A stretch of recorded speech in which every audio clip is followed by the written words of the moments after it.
fishery sector. The duration of a fishing campaign is about 15 days, and very often they have only 3 days to sell their catch as they are ungutted, as opposed to the frozen fish which are gutted. Mr. Speaker, sir, with your permission, I'm tabling the information with regards to Part A2 and B of the question B312. The quantity of frozen fish available on the local market includes frozen fish obtained through imports as well as through production by local fishing vessels engaged in bank fisheries. I wish to inform the House that since 2020 to date, my ministry has not issued any quota for the import of frozen capitaine. At present, we have only 2 industrial bank fishing operators, namely Sealord Fishing Company and Roja Processing Plant Company Limited. However, during the current fishing season, only 1 fishing vessel belonging to Sealord has effected only 1 fishing campaign in December 2020 and January 2021. The other operator, which mainly employs Malagasy fishers on his bank fishing vessel, has encountered difficulties to hire the services of those fishers due to COVID-19 and thus could not conduct any fishing campaign since a year now. The House may also wish to note that since 2018, the amount of frozen fish produced through bank fishery has dropped drastically from 758 tons in 2018 and 750 tons in 2019 and only 205 tons in 2020. Due to the inclement weather condition, fewer vessels embark on fishing trips to the banks, resulting in an anticipated shortage of frozen fish. The local production of frozen fish for the past 4 months was 70 tons in January 2021, 29 tons in February 2021, 3 tons in March 2021, and nil in April 2021. Based on the above figures, which clearly indicate that in the coming months there may be a shortage of frozen capitaine on the local market, unless it is compensated through imports. This has prompted my ministry to take a precautionary measure to avoid any shortage of frozen fish during the winter period. As such, my ministry took the decision to allow the import of some 400 tons of frozen capitaine up to July 2021 only. The rationale behind this decision is that being given that the main fishing operators, industrial fishing operators, Sealord Fishing and Roja Processing Plant, involved in the catch of capitaine lapel fish have stopped operation, and the catch of the only 4 semi-industrial boats since January 2021 to date has been around 30 tons. A shortage of lapel fish is forecasted. The interested importer is then required to submit an application for import of controlled species on the M&S TradeNet portal, together with all supporting documents such as pro forma invoice and a copy of the HACCP certificate of the exporting establishment. Subject to the applicant meeting all the requirements, the import permit is approved online, and the importer may then proceed with the importation of the frozen capitaine. All consignments of imported fish and fish products should mandatorily be accompanied by a veterinary health certificate issued by the competent authority of the exporting country, certifying that the product is fit for human consumption. The veterinary health certificate makes mention of the country of origin, and the shelf life is indicated on the labeling of the product. Frozen capitaine is imported mainly from Indonesia, India, Madagascar, and Oman. With regard to the price of imported fish, I am informed that the price varies as the price of fish is liberalized and sale of fish is demand and supply driven. And the shelf life of frozen fish goes up to a maximum of 2 years. Mr. Speaker, sir, following the decision to import 400 tons of lapel on Monday, 19 April 2021, I had a meeting with the industrial, semi-industrial fishing operators, local artisanal net fishers, as well as fishmongers. The main concern was, firstly, hotels being the main buyers are not operating, and secondly, markets and fairs were not operating normally due to COVID-19. In view of the financial difficulties faced by them, they requested that consideration be given to grant semi-industrial operators import permit for the import of lapel fish. Mr. Speaker, sir, the proposal made by the semi-industrial fishing operators is under consideration at the level of my ministry. I further wish to inform the House that, as at now, no permit has been issued yet to any operator for the import of lapel fish. Monsieur le Président, après l'annonce de la décision du 19 avril 2021, il ne faut pas que les pêcheurs se sentent trahis. Gouverner, c'est prévoir. L'intérêt du public prime sur toute autre considération.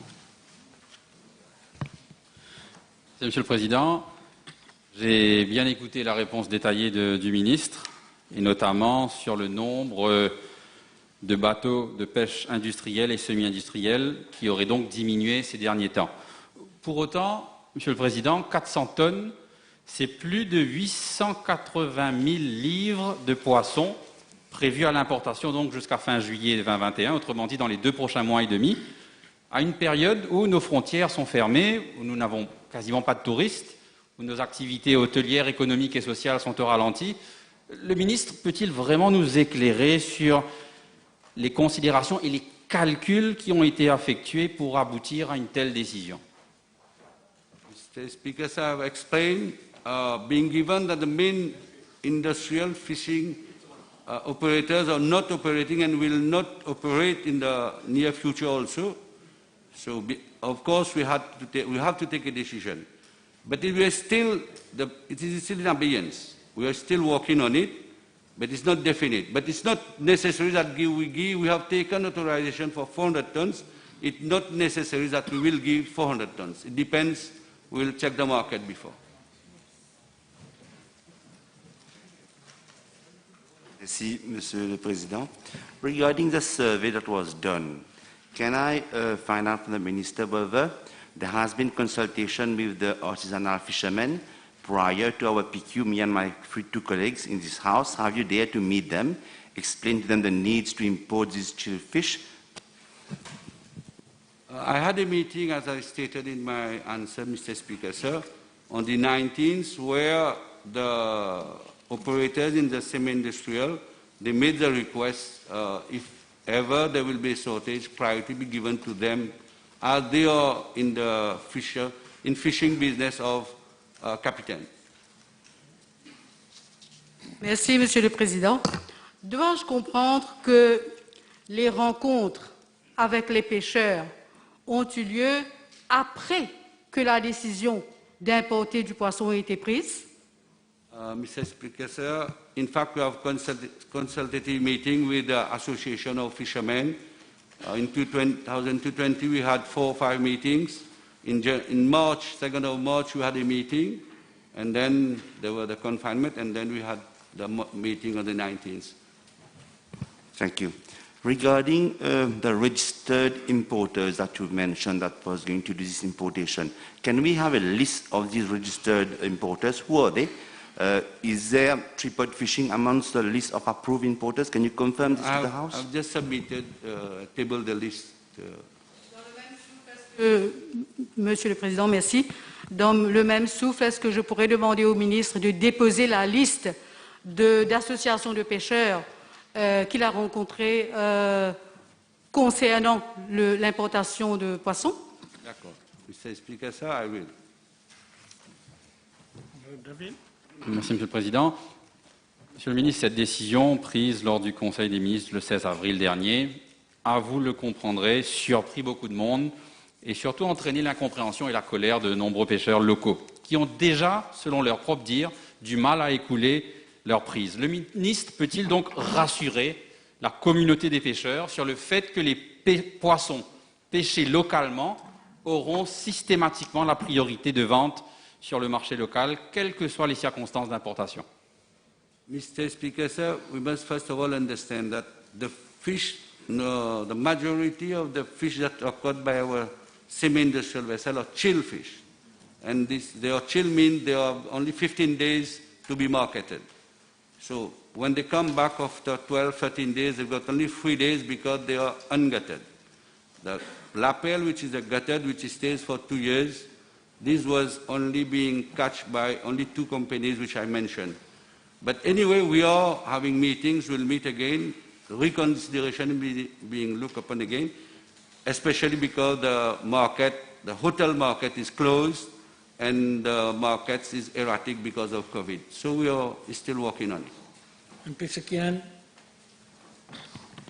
B313.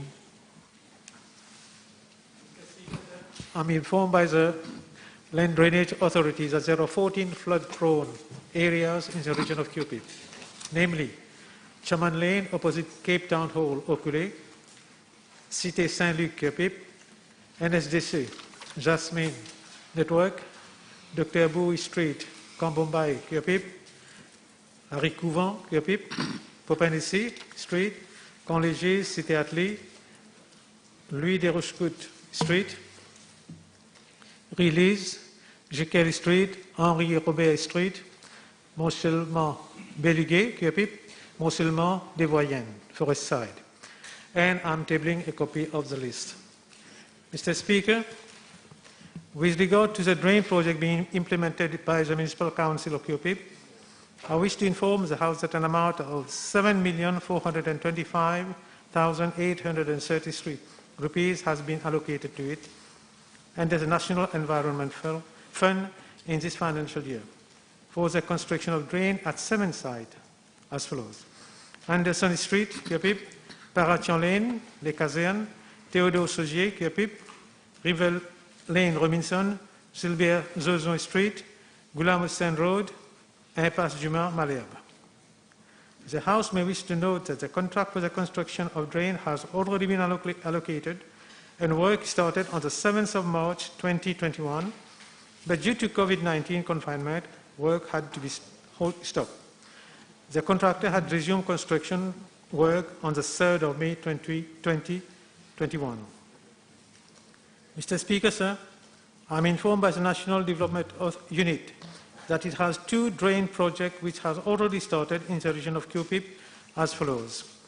Number 1, construction of covered drain at Abelakai for an amount of 1 million.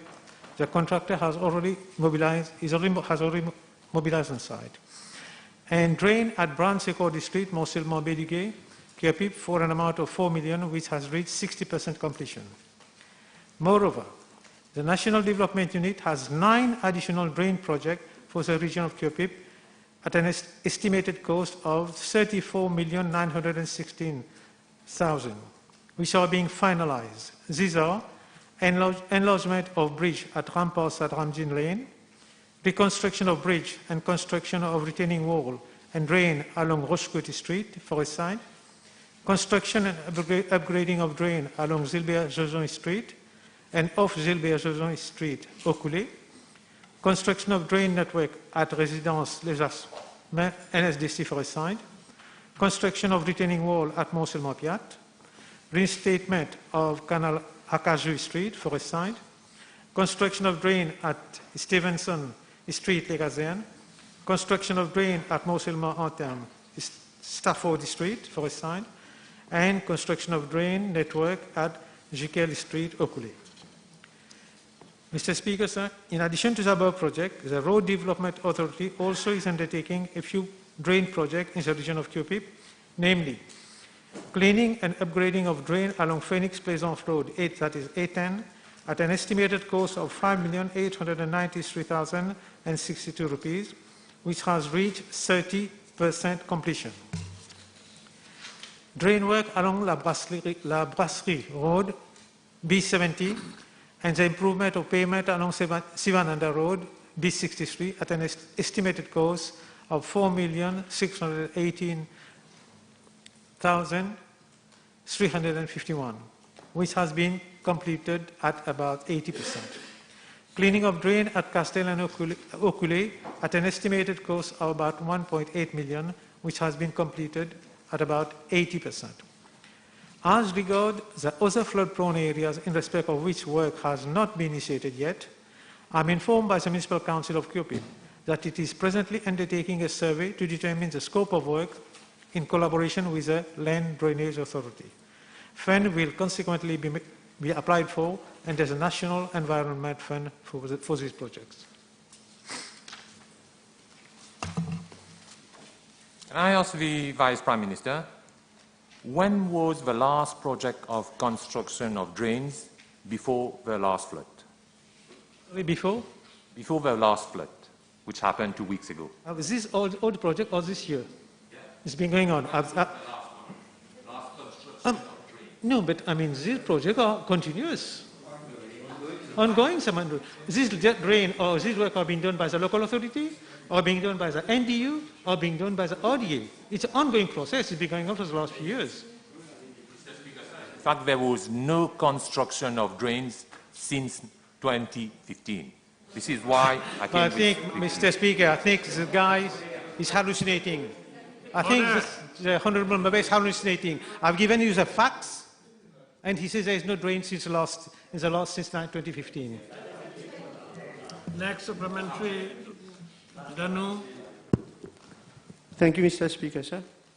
The Vice Prime Minister is aware that the recent flash flood of the recent week has affected many places. In his reply, he has mentioned it. I would like to know from the Vice Prime Minister if the Municipal Council of QPIP is considering of rebuilding new drains in Gouran Lane, Larry-Couvent, QPIP. Are that built in January 2014 and has cost the state 5.3 million rupees, does not just serve the purpose. Yeah. As I mentioned, this is on the Land Drainage Authority. This is among the 14 flood-prone areas, Larry-Couvent, and Gouran Lane, naturally, is related to Larry-Couvent, and we are going to take care of that as well. Je vous remercie, Monsieur le Président. Étant donné que les wards 1 et 2 de QPIP font partie de la circonscription de Vaqua-Floréal, est-ce que le ministre pourrait considérer la construction de nouveaux drains à Rivière-Sèche-Floréal, car cette région a été sévèrement touchée lors des récentes inondations? Merci. Well, I'm sorry, I don't know whether this project has been done in which particular ward, but anyway, I'm going to have a look into it. Can I ask the Vice Prime Minister why cleaning and maintenance are being done now, just after the flood? Again, Mr. Speaker, sir, I don't understand the honourable member, because we have given money to the local authority for cleaning of drains, and that was completed in December last year. Mr. Dulab, next question. B314. Yes, Speaker, sir. The Small Farmers Welfare Fund operating under my ministry implements two schemes, namely the Crop Loss Compensation Scheme and the Agricultural Calamities and Solidarity Scheme for the benefit of planters to cater for any loss due to natural calamities.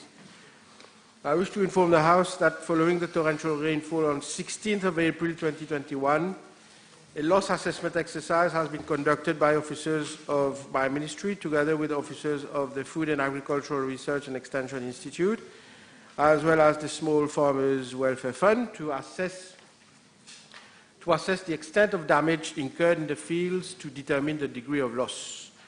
Preliminary assessments have revealed that some 1,300 planters have been affected by the torrential rainfall of 16th April, mainly in the south and southeast regions. Mr. Speaker, sir, bad weather persisted during the month of April, and further assessments have revealed that the number of planters affected has increased up to 2,500.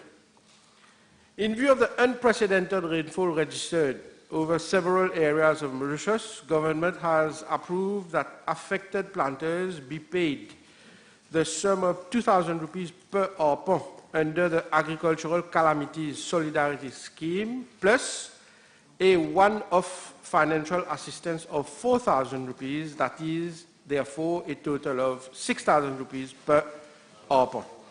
Planters who have adhered to the Crop Loss Compensation Scheme will be paid compensation in line with their respective subscribed plan.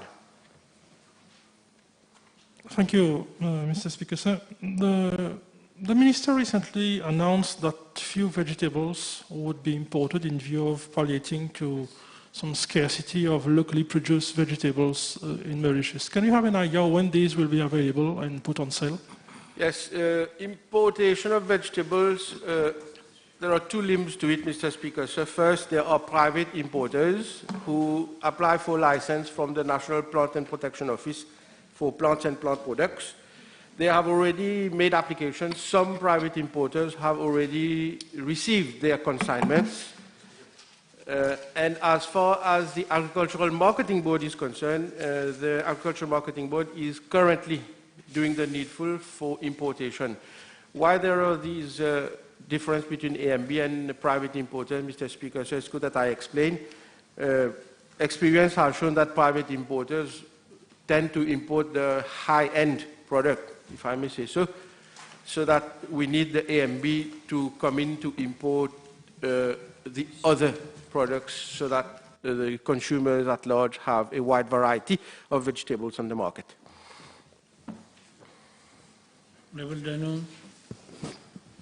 Thank you, Mr. Speaker, sir. The Minister has informed about planters in the South region. And the recent flooding has affected also planters in the Central region, in my constituency 17, QPIP, Midlands, Dubreuil. And is he considering of compensating the planters also in the Central region? Yes, of course. Planters were also affected in Dubreuil, Midlands, in the constituency of Honourable Deputy Chief Whip.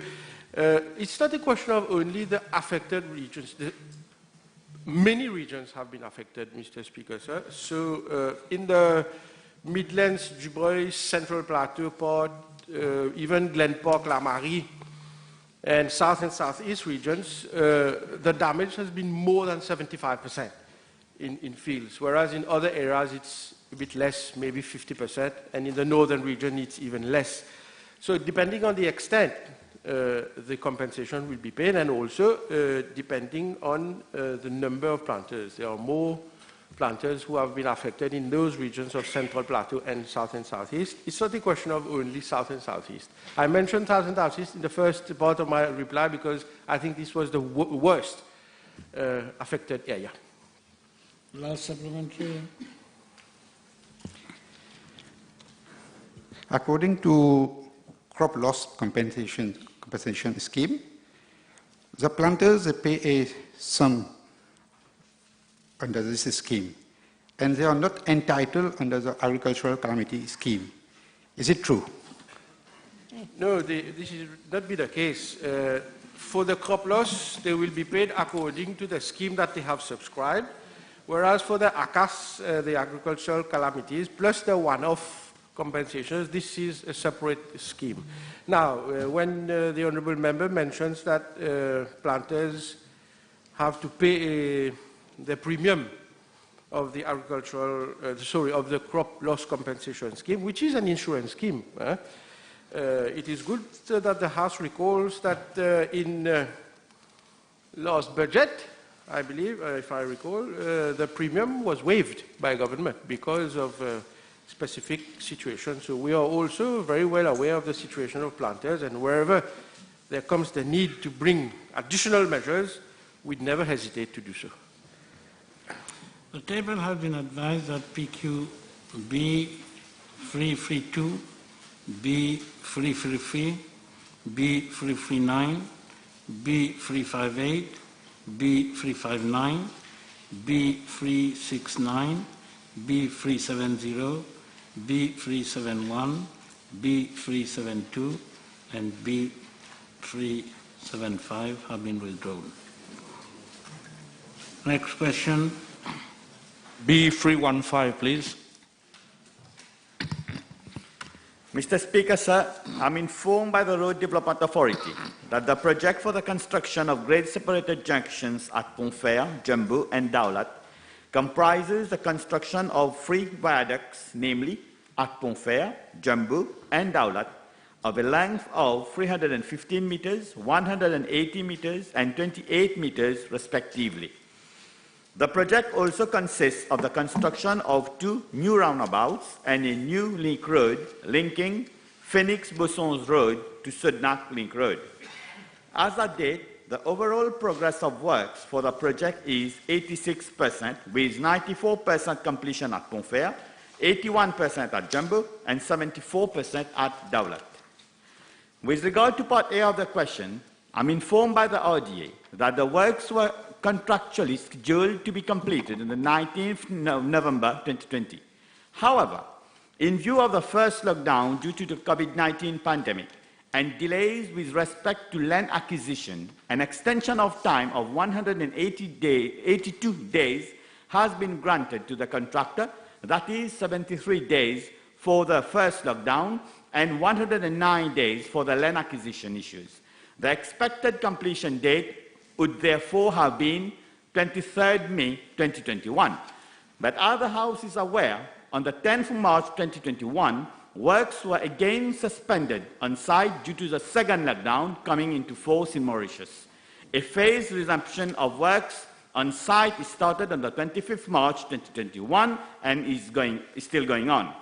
Accordingly, a new completion date will now have to be determined by the engineer on the projects, namely Korean Expressway Corporation.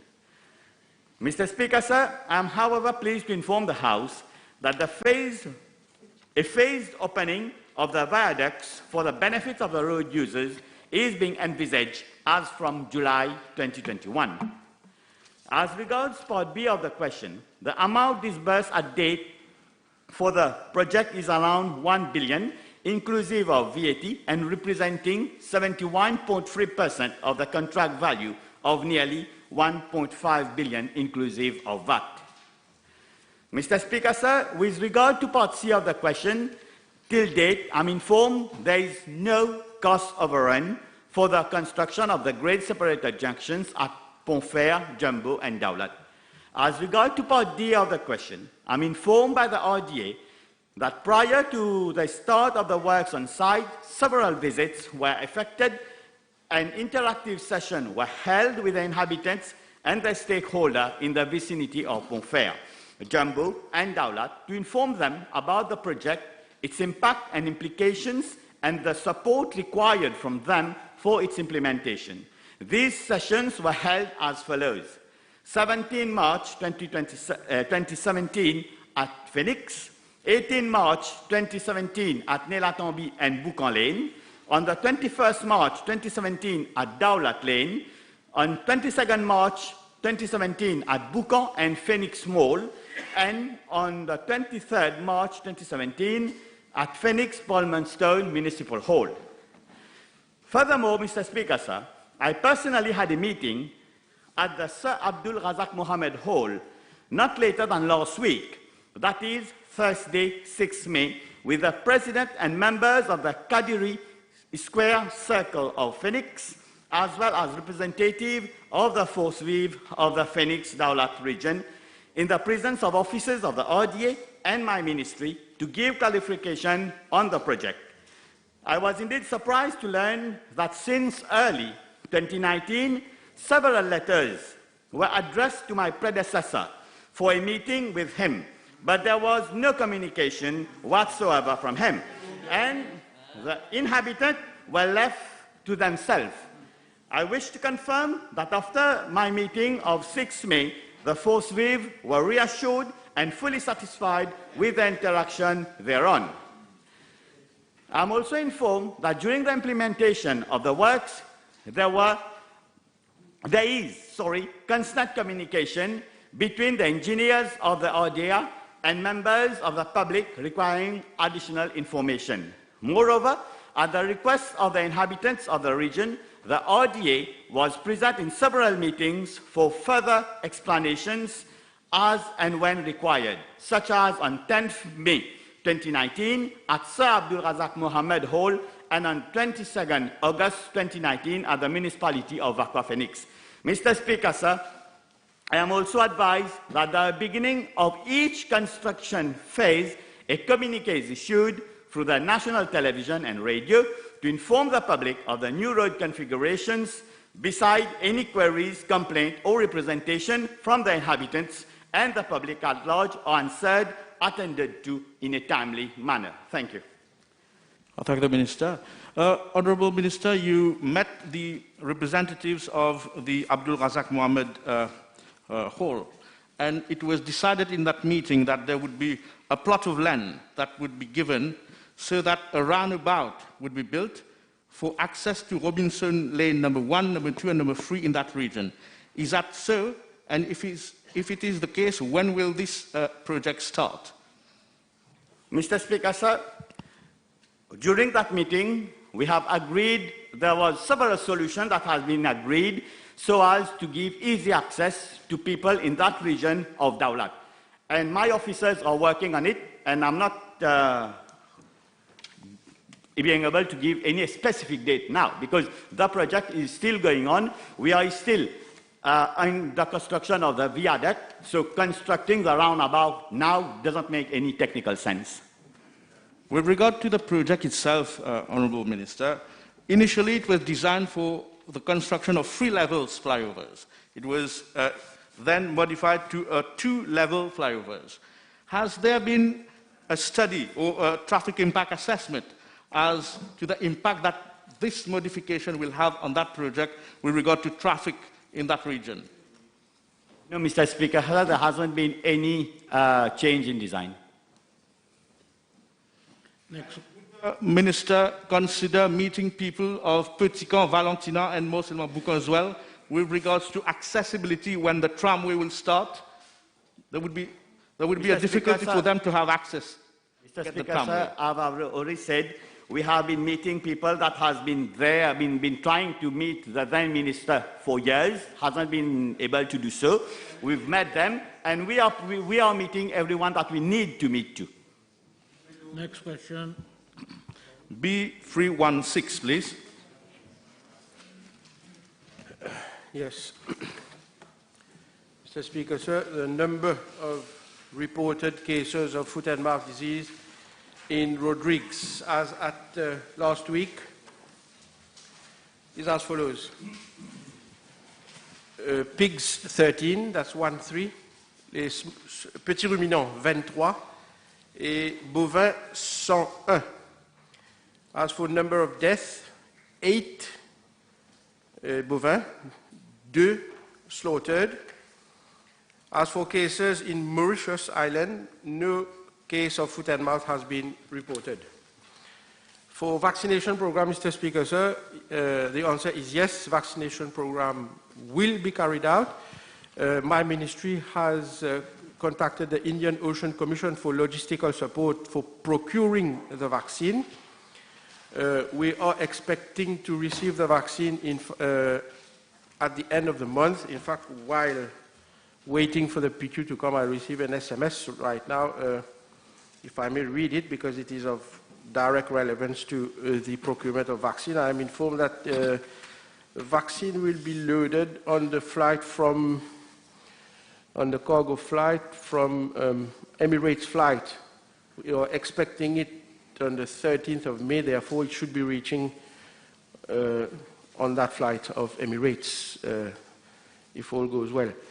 The vaccines are being procured from Boehringer Ingelheim.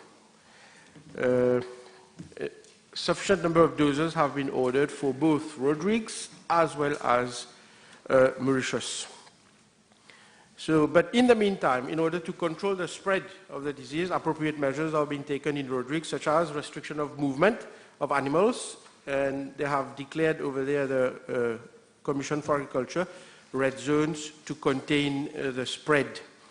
Furthermore, my ministry has sent 2 veterinary officers from the Ministry of Agriculture here to help in Rodrigues. Of course, after they have been quarantined for 14 days here. They left Mauritius for Rodrigues on the 4th of May, and they are there now completing the 7 days quarantine in Rodrigues, and then they will be out in the field for purposes of the sero-surveillance exercise. Concerning the fact-finding committee report, Mr. Speaker, sir, the following measures have been taken by my ministry. First, when the restriction of movement of animals from Rodrigues to Mauritius was lifted way back in 2019, a system of movement permit was introduced to better control the movement of animals from Rodrigues to Mauritius. Only farmers whose farms meet the requirement of the Livestock and Veterinary Division are allowed to move livestock from Rodrigues to Mauritius. All animals moved from Rodrigues to Mauritius are inspected by veterinary officers at sea, and in case of suspicion of a disease, as laid down in the Animal Diseases Act, or in case of other notifiable diseases, the animals are not allowed to be disembarked in Mauritius. Secondly, the Import Permit Committee has been dismantled in 2019. Since then, applications for the import of products of animal origin and live animals are made to the Livestock and Veterinary Division through the Trade Net system, that is an online platform also known as the MNS. Applications are determined following a risk analysis carried out by the Livestock and Veterinary Division, taking into consideration the animal health status of the importing country. Third, in January of last year, 2020, an animal health surveillance and epidemiology unit has been set up at the level of Livestock and Veterinary Division of my ministry. This unit is mandated to implement the national animal health surveillance in respect of listed diseases, that is, diseases listed by the Organisation Internationale de l'Épizootie.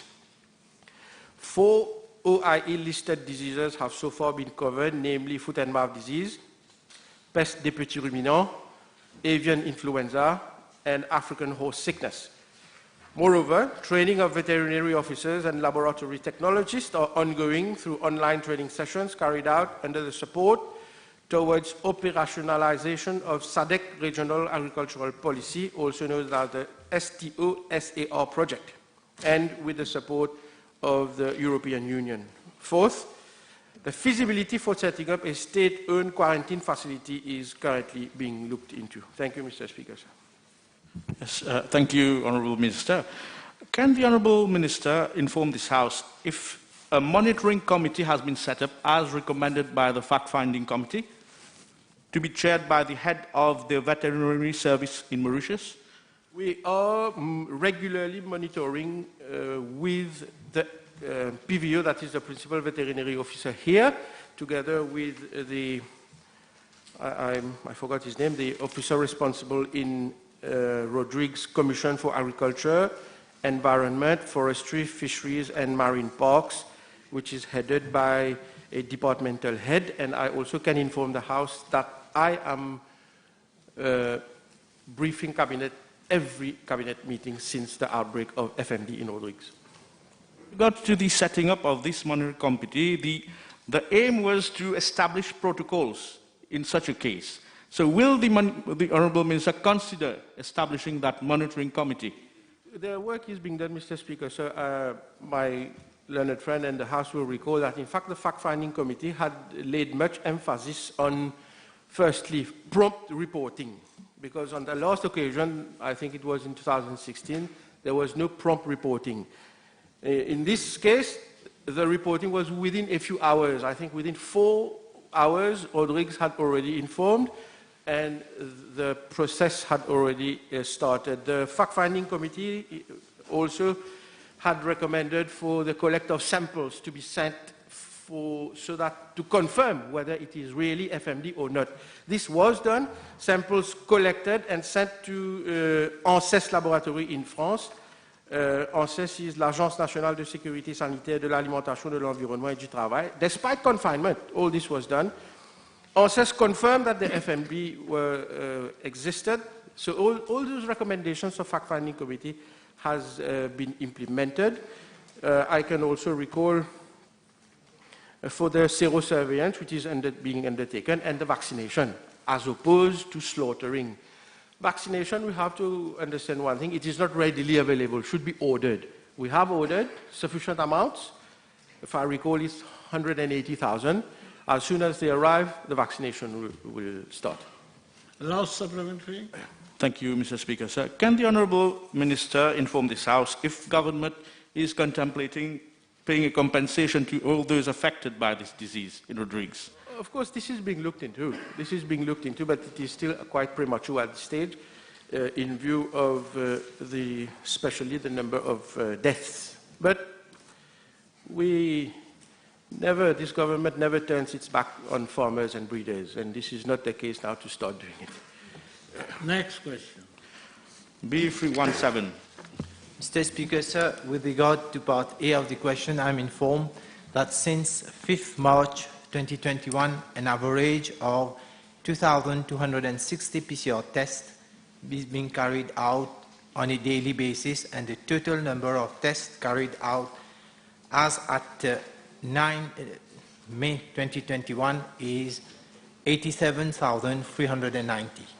The tests include 29,576 samples collected by the contact tracing team, 3,864 samples collected from patients admitted in quarantine centers,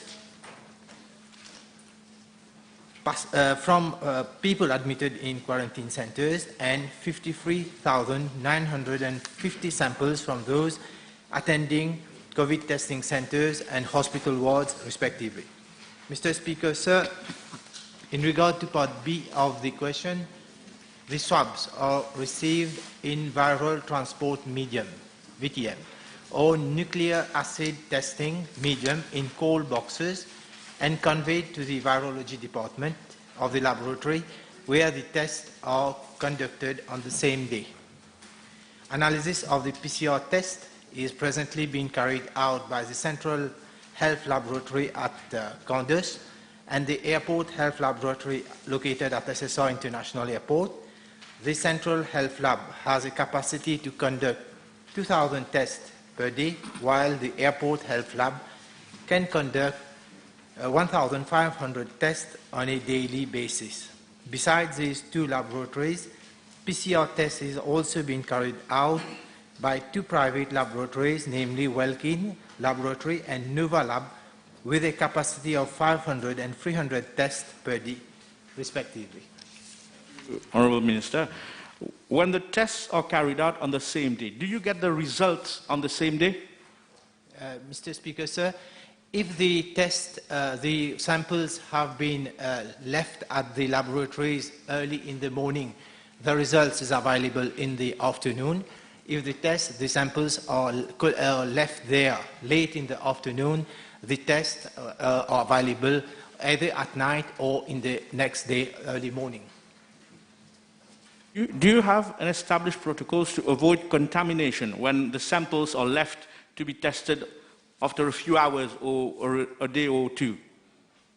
Normally, tests are being transported in such a medium, and once it is being left at the central laboratory in the virology department, these are samples that are really may have the potential of getting infection. In fact, there is a strict protocol of leaving the samples over there, and at the same time, these samples are being taken up by the lab technicians.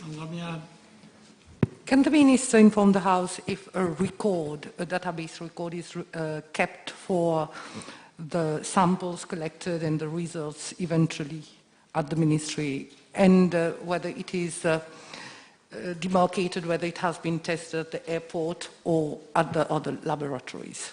Mr. Speaker, sir, yes, the record starts from the point of collection of the samples. There is a register where all the names from whom the samples are taken are recorded, and at the same time, these records, once the tests are available, it's available on a system called the LIMS, the Lab Information Management System, which can trigger retrieve all the information, and so that those who have sent the samples and the samples the tests can be at that time can be located and be informed for the patients.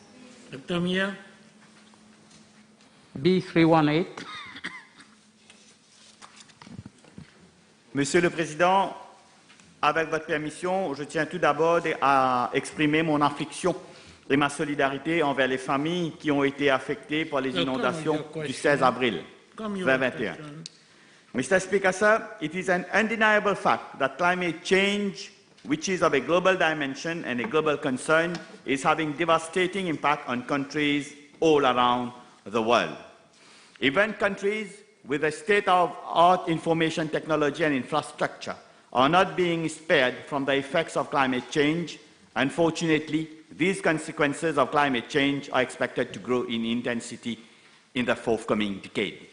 Mr. Speaker, sir, In brief, the world is at the mercy of the effect of climate change, and Mauritius, being a small island state, is very vulnerable to these adverse impacts. One such episode occurred, unfortunately, on 16 April 2021, where the country experienced a torrential rainfall of 404 millimeters in the southern part of the island, which I'm told is for the first time ever, and which inevitably led to exceptional consequences. Mr. Speaker, sir, as regard to Part A of the question, I'm informed by the Road Development Authority that in 1997, the services of Consulting Engineering Services Limited, an Indian company, were enlisted to carry out a feasibility study and detailed design for the construction of the South-Eastern Highway project. In this context, I'm advised that the company carried out extensive geotechnical studies in the region. The construction of the South-Eastern Highway project, which was entrusted to the Beijing Changcheng Construction Corporation, a Chinese contractor, started in 2004 to be completed in 2007. The slope treatment measures along Royal Road at Rivière des Créoles, which included a shotcrete and not a retaining wall, were implemented by the contractor based on the recommendation of Consulting Engineering Services Limited. It was understood that such shotcrete was put up almost when the road construction project was being completed. Regarding Part B of the question, let me at the very outset state that the question of the Honourable Member regarding the absence of steel netting in the bare concrete of the slope is not correct, and I will explain. I'm informed by the RDA that slopes which are often created during construction of highways are generally designed so that the soil mass can support itself. This is achieved by considering the angle at which the terrain is stable or able to support itself based on the size, shape, and composition of the soil particle and the extent of land available. This is what currently engineers will call the angle of repose. Whenever land is not available, additional stabilization to avoid slipping and failure is provided. In the present case, as recommended by the Consulting Engineering Services Limited, shotcrete together with mesh, that is steel netting, and soil nails were used as stabilization techniques. So it is obvious that it is not correct to speak of absence of steel netting. Mr. Speaker, sir, shotcrete is concrete spraying under pressure. I'm informed by the RDA that it is a technique extensively used in the construction industry to act as protective coating, filling cracks and fissures and preventing loose material from falling. And I wish to highlight that there was no untowarding behavior of the slope prior to the heavy rainfalls of 16 April, which, as I mentioned earlier, was an unexpected and an exceptional event. With regard to Part C of the question, following a survey carried out by the Land Drainage Authority, it has been observed that weep holes have been provided for the evacuation of water from the slope. I am informed by the LDA that roadside drains have been implemented at the top of the shotcrete skin for evacuation of the water emanating from the weep holes and surface runoff from the road. Sorry. Thank you, Mr. Speaker. Thank you, Honourable Minister. I do associate myself to your concern and empathy to families concerned during this tragic rainfall on the 16th of April. I'm sure the Minister is aware of two particular families, namely Rusik and Essery, whose houses are right above what we are talking now, the softcrete wall which gave way. My question is whether necessary actions are being taken as a matter of urgency to find an alternative safe accommodation for these families rather than them having to rush to the community center each time there is a heavy rainfall. Thank you. Mr. Speaker, sir, you will appreciate that the lodging of the families does not fall under the purview of my ministry, and this does not form part of the main question. I'm sure as a matter of human concern, you should be interested to look into it together with your colleagues in cabinet. No. Let me allow the question to... The Honourable Minister has invoked climate change as one of the reasons why the slope collapsed. But engineers, they do cater for worst-case scenario, 1 in 100 years, flooding, etc. What is it that went wrong this time? Who is responsible for it, and who will bear the cost of repair for this failed slope? Very interesting question, Mr. Speaker, sir. In fact, in 2007, the Honourable Member, his colleagues were in power then. So definitely, what has gone wrong, this government will definitely repair. And concerning the families that need to be relocated, my colleagues of the constituency are taking very good care. And not being in presence of that reply, I don't think I can come here and give approximate reply. Next question, no supplementary. B319. Mr. Speaker, sir, with regard to part A of the question, I am informed that the linear accelerator at Victoria Hospital for the treatment of cancer patients is in use since 1994. The photon beam energy of the equipment is not functional since 9 February 2021. The linear accelerator is under maintenance agreement with a specialized service provider. I'm further informed that on 10 February 2021, the service provider carried out troubleshooting and found that the power supply and a printed circuit board regulator were faulty. The spare parts were replaced on test purposes on 31st March 2021, but the equipment was still not functional. On 6th and 12th April 2021, the service provider carried out further fault-finding exercises, following which they have suspected that other spare parts might be faulty and have recommended that same be ordered. My ministry has on 29th April 2021 already ordered these required parts to be supplied by the same service provider. The spare part will reach Mauritius by flight today this afternoon. Mr. Speaker, sir, as for part B of the question, I'm informed that alternative treatment to cancer patients is provided by the 2 cobalt machines available at Victoria Hospital. Cancer patients for whom cobalt treatment is not appropriate are sent abroad on a case-to-case basis on the recommendation of the treating doctor.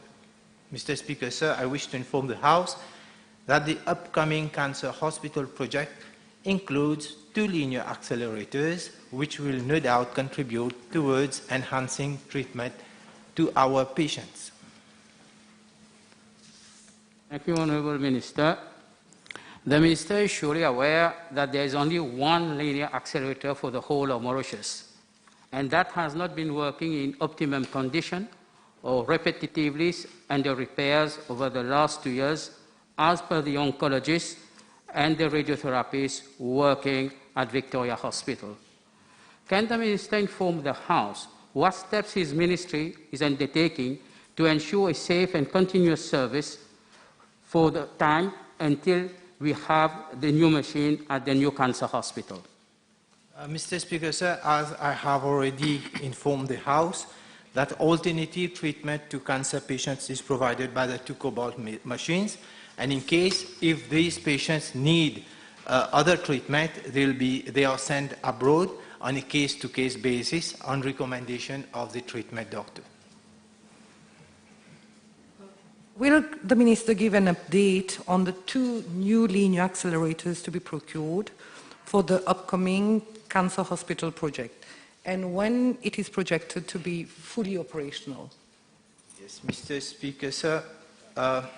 The consultant who are in charge of our project of new cancer hospital, they have already submitted tender documents and cost estimates for medical equipment, among others, the 2 linear accelerators for the cancer hospital. On October 5th, 2020, consultant submitted the cost estimate. On 1st December, the consultant was requested to initiate tendering process, and in the meantime, the list of equipment to be procured for the new coming up cancer hospital had been revised in light of duplication of certain equipment. The revised and updated list of equipment will be submitted to HSCC for procurement by the end of this month. The table have been advised that question B363, B364, B365 have been withdrawn. Next question. Mr. Speaker, I have only one supplement. No. You should observe the rules and regulations. B320. Mr. Speaker, sir, prior to the setting up of the Medical Negligence Standing Committee, my ministry already had a protocol to investigate into complaints of alleged medical negligence as follows. On receipt of a complaint, preliminary investigation was carried out at the level of the hospital by the Regional Health Director. A report was thereafter submitted to my ministry. Upon examination of the preliminary report, my ministry decided whether to set up an independent inquiry committee or otherwise. The independent inquiry committee submitted its report together with its findings and recommendations, where my ministry concluded any evidence of medical negligence against a medical practitioner. The case was referred to the Medical Council. The independent inquiry committee was constituted as follows: a regional health director from another hospital, a medical specialist in the field, another co-opted medical specialist in the field as required, and medical specialists from private sector as co-opted members if required. Mr. Speaker, sir, I'm informed that in May 2020, there were 44 outstanding cases of alleged medical negligence, which were still pending at the level of the ministry. Due to heavy workload in the respective regional hospitals, inquiry committees have not been able to schedule regular sittings. In addition, the recurrent services of consultants in charge and senior specialists to act as members of inquiry committees were resulting in disruption of clinical work in regional hospitals.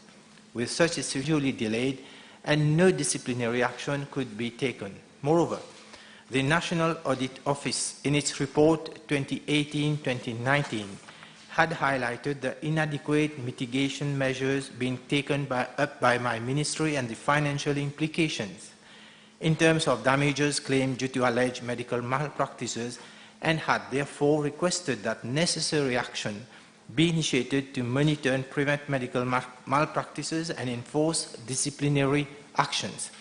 With a view to addressing this situation, in June 2020, government set up the Medical Negligence Standing Committee to carry out preliminary investigations into all cases of alleged medical negligence at the level of public health institutions before referring the matter to the relevant regulatory body.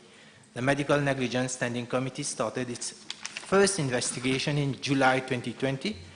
Mr. Speaker, sir, as regards to Part A of the question, the terms of reference of the Medical Negligence Standing Committee are: first, ascertain that reasonable steps, including compliance to protocol and guidelines, have been observed in the management of the case. 2, identify any shortcomings which may have led to the ill treatment or death of the patient. 3, confirm if proper diagnosis was made and appropriate treatment test prescribed. 4, confirm if treatment administered to patient was appropriate. 5th, identify any foreseeable cause which could have led to the death of the patient. 6, identify if any officer by name or and grade found to have been negligent in the performance of their duty in relation to the case, and to specify in clear terms the shortcomings observed. 7th, make observations and recommendations accordingly to further action at the level of the ministry. Mr. Speaker, sir, in regard to Part B of the question, I am informed that since the setting up of the Medical Negligence Standing Committee in June 2020, the committee has been meeting twice a week, except during lockdown period, and has been investigating into 49 cases of alleged medical negligence. I'm also informed that out of the 49 cases, 36 cases have been completed. Out of the 36 cases completed, 9 cases concluded with medical negligence and were referred to the respective statutory disciplinary body for in-depth investigation and disciplinary action as provided for in Section 46A of the Public Service Commission regulations. Thank you, Honourable Minister. Can the Honourable Minister inform the House as to the particular reason why there was a need in August 2020 to have this medical negligence committee, while knowing quite well himself as a former chairman of the Medical Council, that there is a subcommittee of the Medical Council that deals with medical complaints and alleged medical negligence, having at the moment 2 parallel investigation committees? Mr. Speaker, sir, in my reply, I've already stated that prior to referring a case to the Medical Council, the Ministry has to conduct a preliminary investigation. And before that preliminary investigation was conducted by the Regional Health Director, especially the consultant in charge. Now, in 2019, due to many cases being pending, the cases dated as from 2017 were still there, and the report of the audit report also mentioned it, and how to get all these cases being investigated and how their report, the Medical Negligence Committee came into play, and with the Medical Negligence Committee, all the backlog cases have already been cleared, and now we are able to meet the demand because cases, once they are referred, the Medical Negligence Committee started investigating into the cases, and reports are submitted, not in a delayed time, but in a short time the reports are being submitted. Last supplementary. The Honourable Minister, like myself, we know very quite well that in suspected case of medical negligence, the normal public, the average public, will usually turn to the police for initial investigation. Does the police, as it does nowadays, request opinion of the Medical Council before proceeding any further in the investigation? Do the police also now, by the local standard that the Medical Negligence Committee has, does it seek for opinion from the Medical Negligence Committee as well? Mr. Speaker, sir, cases referred to the police, cases, if they are concerned with cases in the private sector, they are directly referred to the Medical Council for investigation. And if they are public officers, the cases are referred to the Ministry, following the preliminary inquiry done at the Ministry's level, and then the case is referred to the Medical Council. Can I be 3-1, please? Mr. Speaker, sir, allow me, first of all, to express my sincere condolences to the Honourable Member on the demise of his mother, Solange. Mr. Speaker, sir, I'm informed that a consultant was appointed in 2018 to undertake a study with a view to proposing long-term measures which would relieve the inhabitants of Résidence Chebec, which is found on the low-lying part of Chebel. The consultant submitted its proposal in detailed design report in October 2019. However, the design could not be finalized due to wayleave issues. I'm further informed that the Land Drainage Authority has determined and certified the region of Coromandel and surrounding, including Chebel, as a high-risk flood-prone area on 17 December 2020. The consultant has proposed the construction of a drain network which would mitigate the risk of flooding at Résidence Chebec. The design for this drain network has been completed and finalized in consultation with the Land Drainage Authority. The member would like to know that the Land Drainage Authority has submitted its no objection to the design on the 26th April 2021. This project, which is estimated at a cost of around 62.2 million, would be implemented in 2 phases. Phase 1, which would require no wave, includes evacuation of water, which accumulates at the lowest point away from Residence Quebec.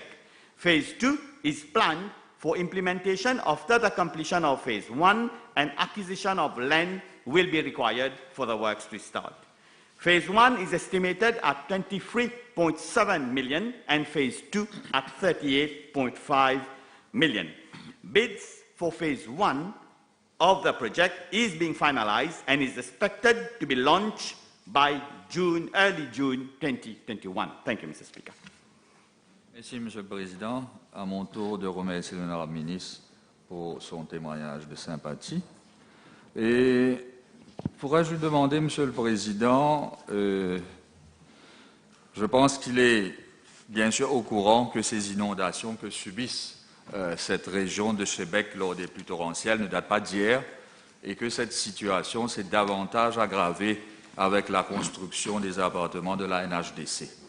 Donc, vu l'urgence de la situation, j'ai bien compris la réponse du ministre, mais je voudrais aussi qu'il donne la garantie à ces familles qui vivent dans une angoisse permanente, ainsi qu'aux députés Bagouane, Foukoun et moi-même, qui suivons de près cette situation, que les travaux, comme il l'a bien mentionné, que les travaux vont démarrer effectivement à l'entame de la nouvelle année financière. Parce que ça fait quand même pas mal de temps que ces familles vivent dans ce stress et que ces pluies torrentielles occasionnent des inondations à n'en plus finir. Donc, pourriez-vous confirmer justement que les travaux vont démarrer rapidement? Mr. Speaker, sir, the honourable member will agree that Quebec is in a very low-lying area. And the studies has in fact taken much time because we do not want to just build a drain and take the problem from point A and deliver it to point B. So we wanted a solution à l'épreuve du temps. We wanted something that would last forever, so to speak.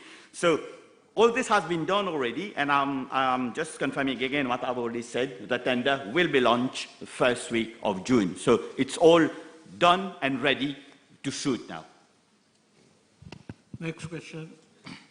Be free to do.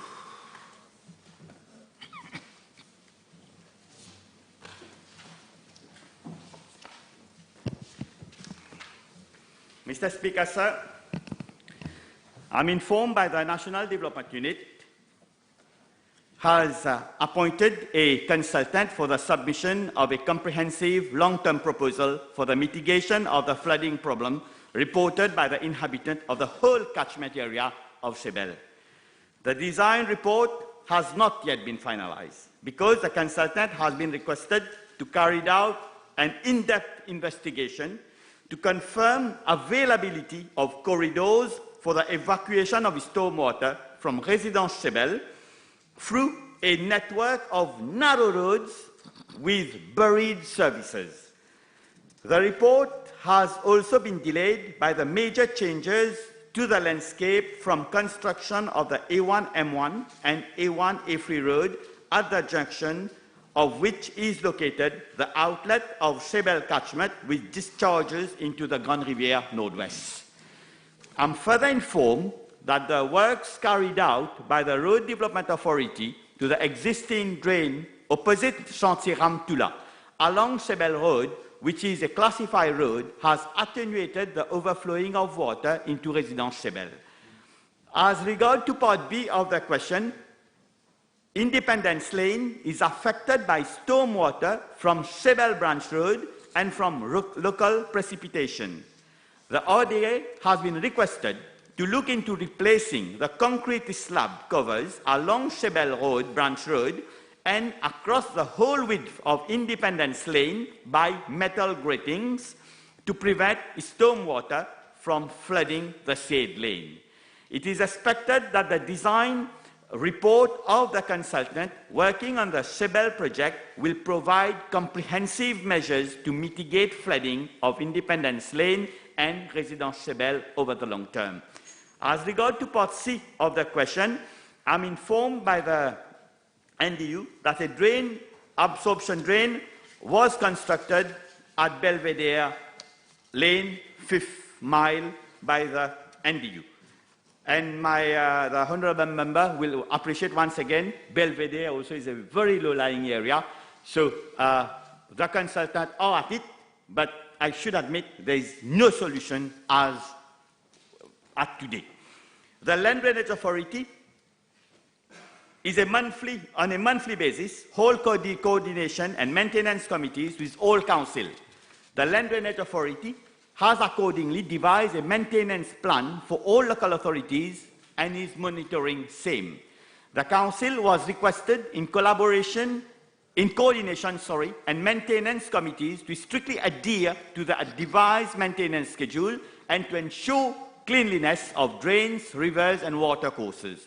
During the current financial year, the council has cleaned 6.5 kilometers of drains, including 80 meters collector drain at Independence Avenue and 40 meters absorption drain at Belvedere Avenue. I wish to highlight that the Land Drainage Authority has embarked on a massive sensitization campaign to raise awareness of the public at large on illegal dumping in drainage network, poorly designed houses, and low ground floor level that increases the risk of being affected by flooding and any effort to reduce flood hazards. Thank you, Mr. Speaker. Merci, Monsieur le Président.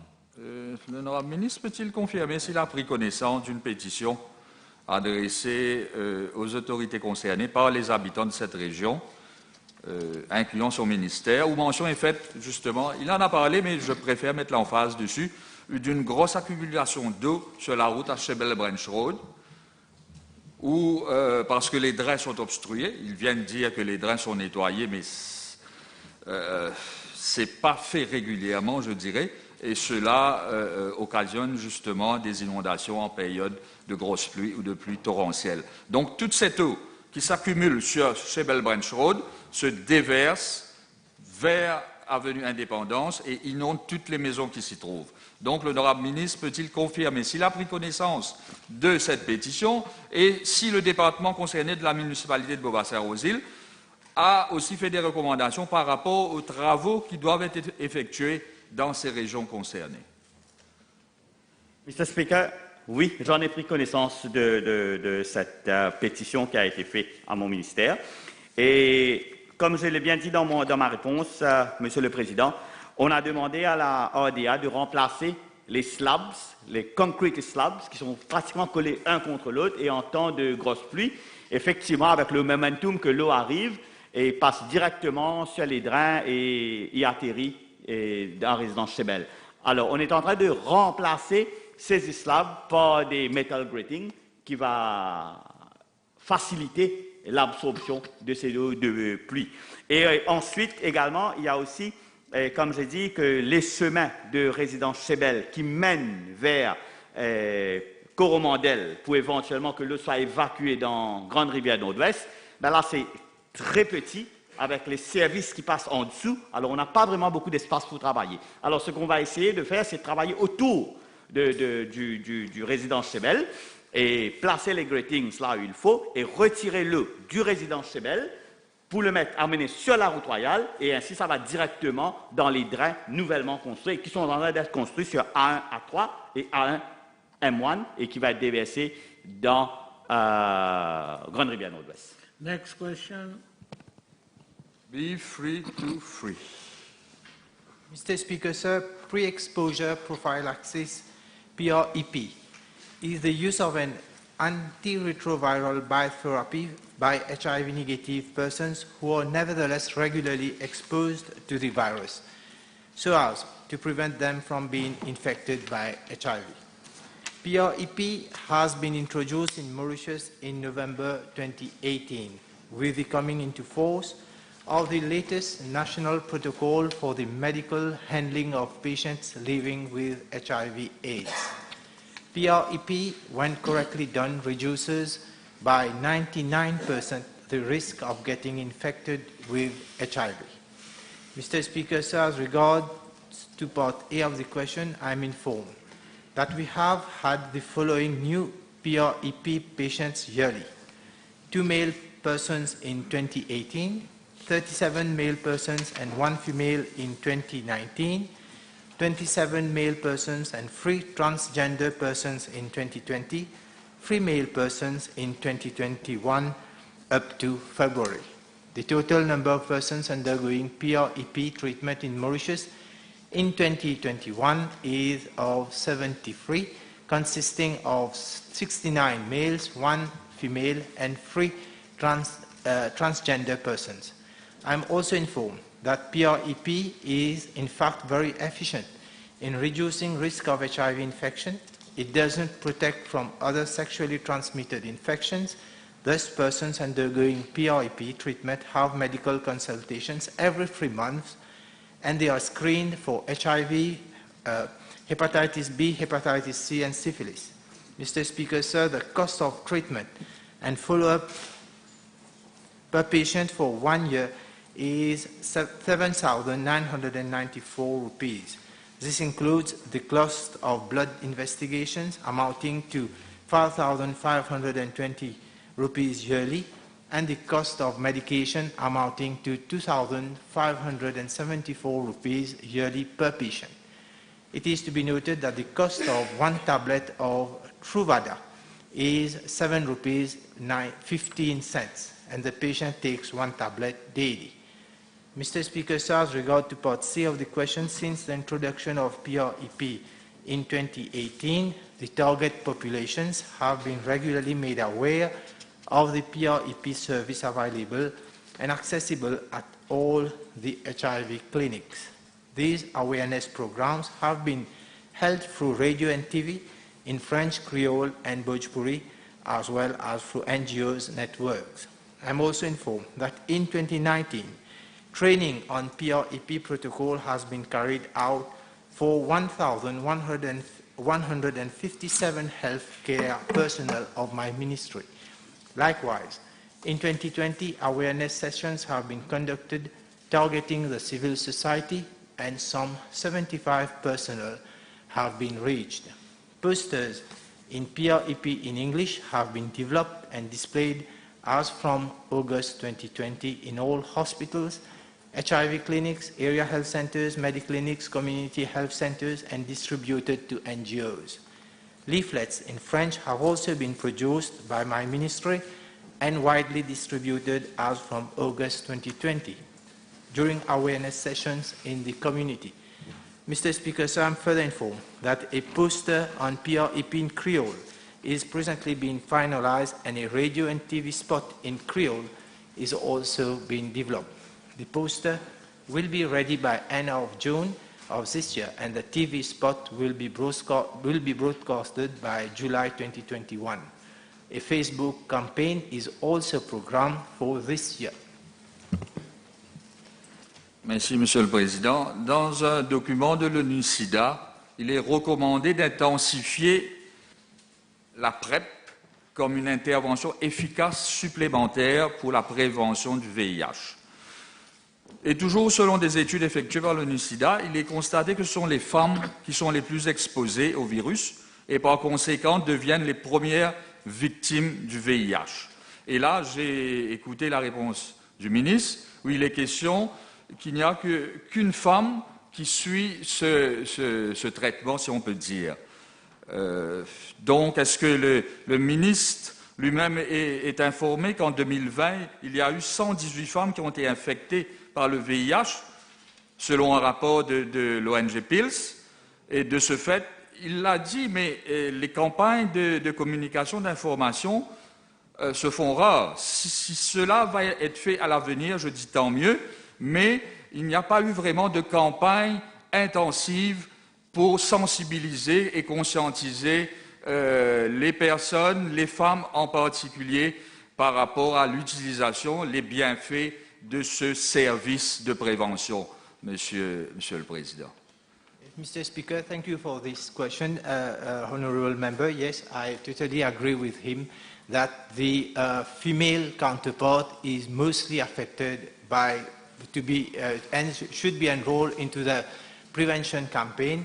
But as you know, we try to target this population group and try to get them on board so that they can start following this prophylaxis.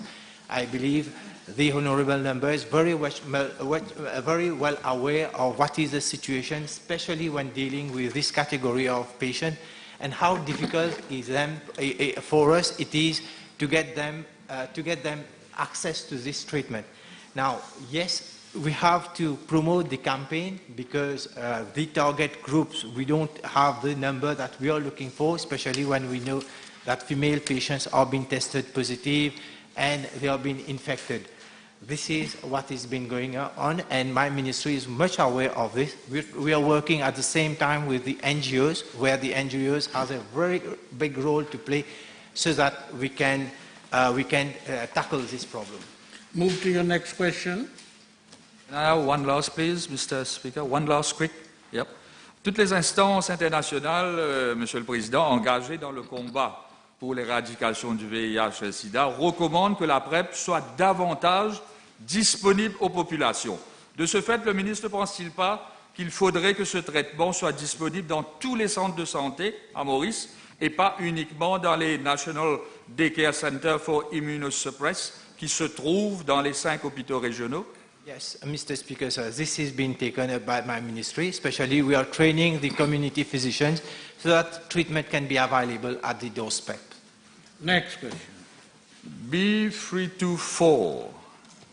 Mr. Speaker, with your permission, let me point out that it is the practice for any country hosting a major game to set up a national organizing committee.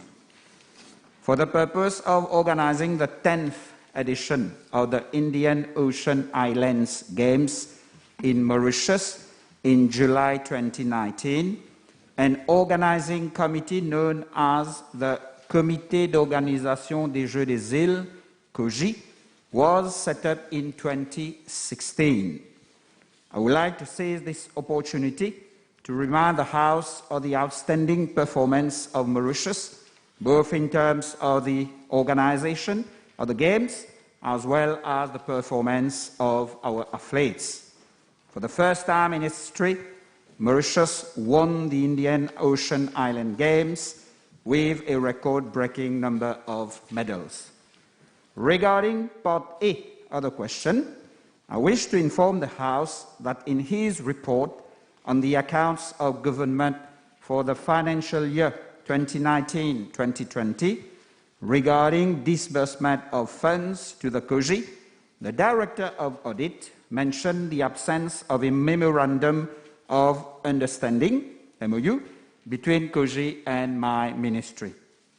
In my ministry's reply, dated 4 February 2021, to the reference sheet of the Director of Audit, it was made clear that while there was no formal MOU between COJI and my ministry, the presence of the accounting officer as well as the manager financial operations of my ministry on the board of COJI was intended to ensure that public funds were used judiciously. However, while giving due consideration to the remarks made by the Director of Audit, my ministry will henceforth formalize any disbursement mechanism with committees and/or organizations to be set up under its aegis.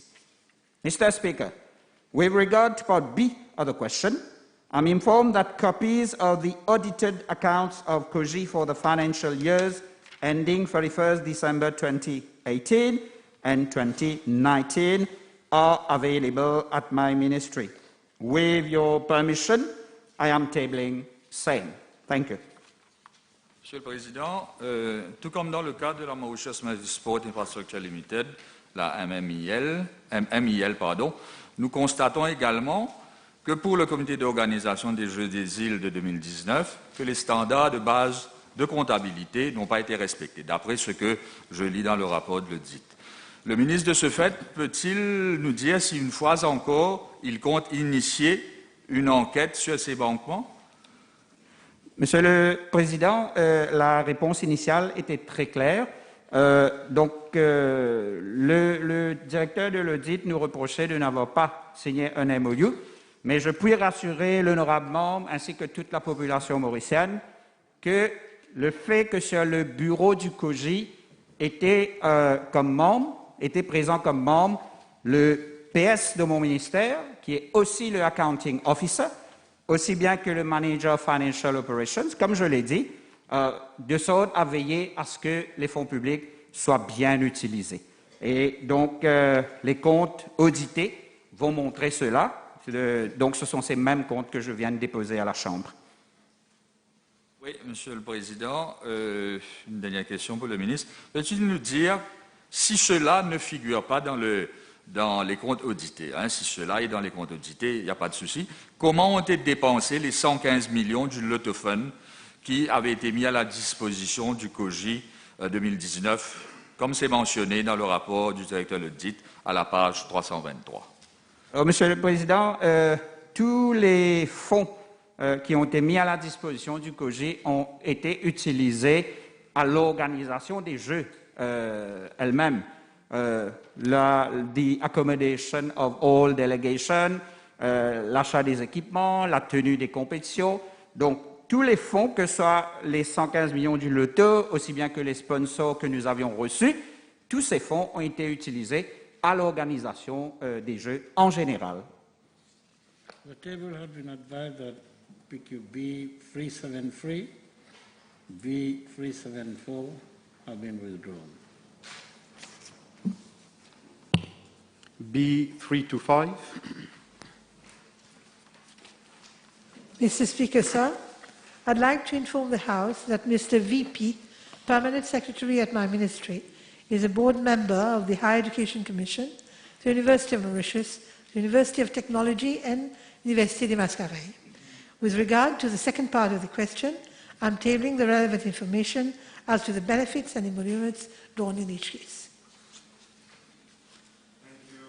Honourable Minister, you will concur that for whomsoever, be it a PS or not, sitting in a regulatory body like the Higher Education Commission and sitting on council or boards of so many public universities does not seem to be in accordance to good practices for obvious reasons. Doesn't the Honourable Minister consider that there is a possibility of an overt conflict of interest? And if yes, what does the Minister plan to do to dispel the possibilities of conflict of interest? Mr. Speaker, sir, it was brought to my attention that the Permanent Secretary was also on the board of the Higher Education Commission. In fact, the Ministry has already started working on redressing the situation.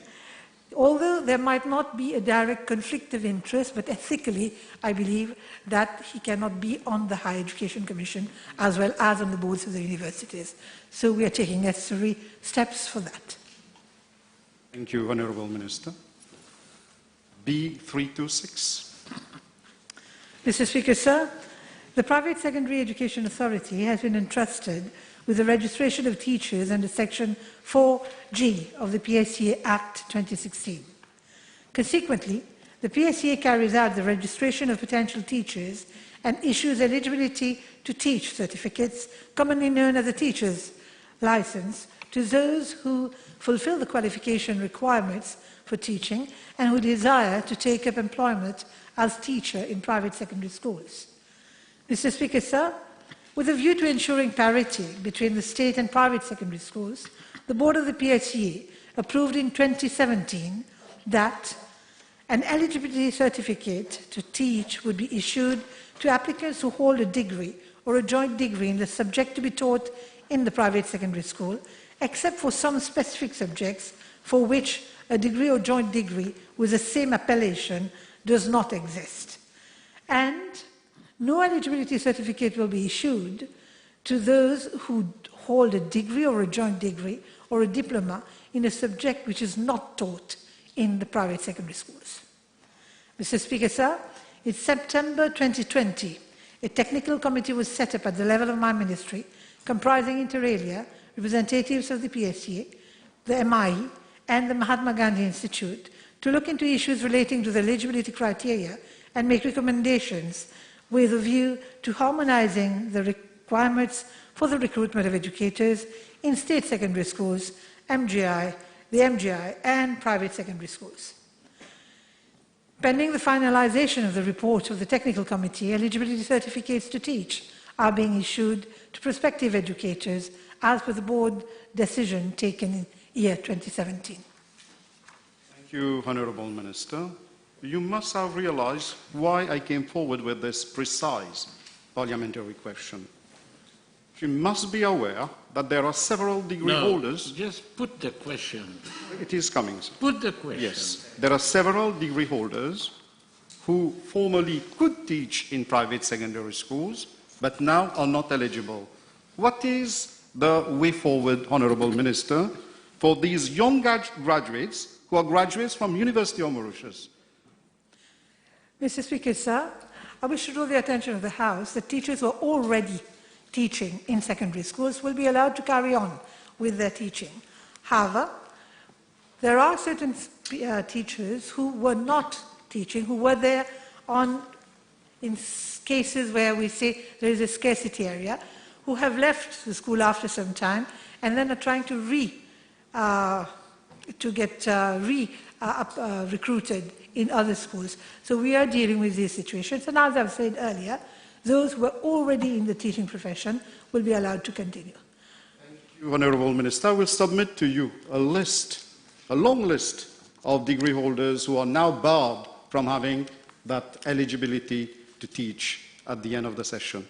Mr. Speaker, sir, I'd like to draw the attention of the House that there are many cases where the teachers are not being recruited, not because of their qualifications, but because there is an over-entitlement in the school where they are, in the colleges where they are.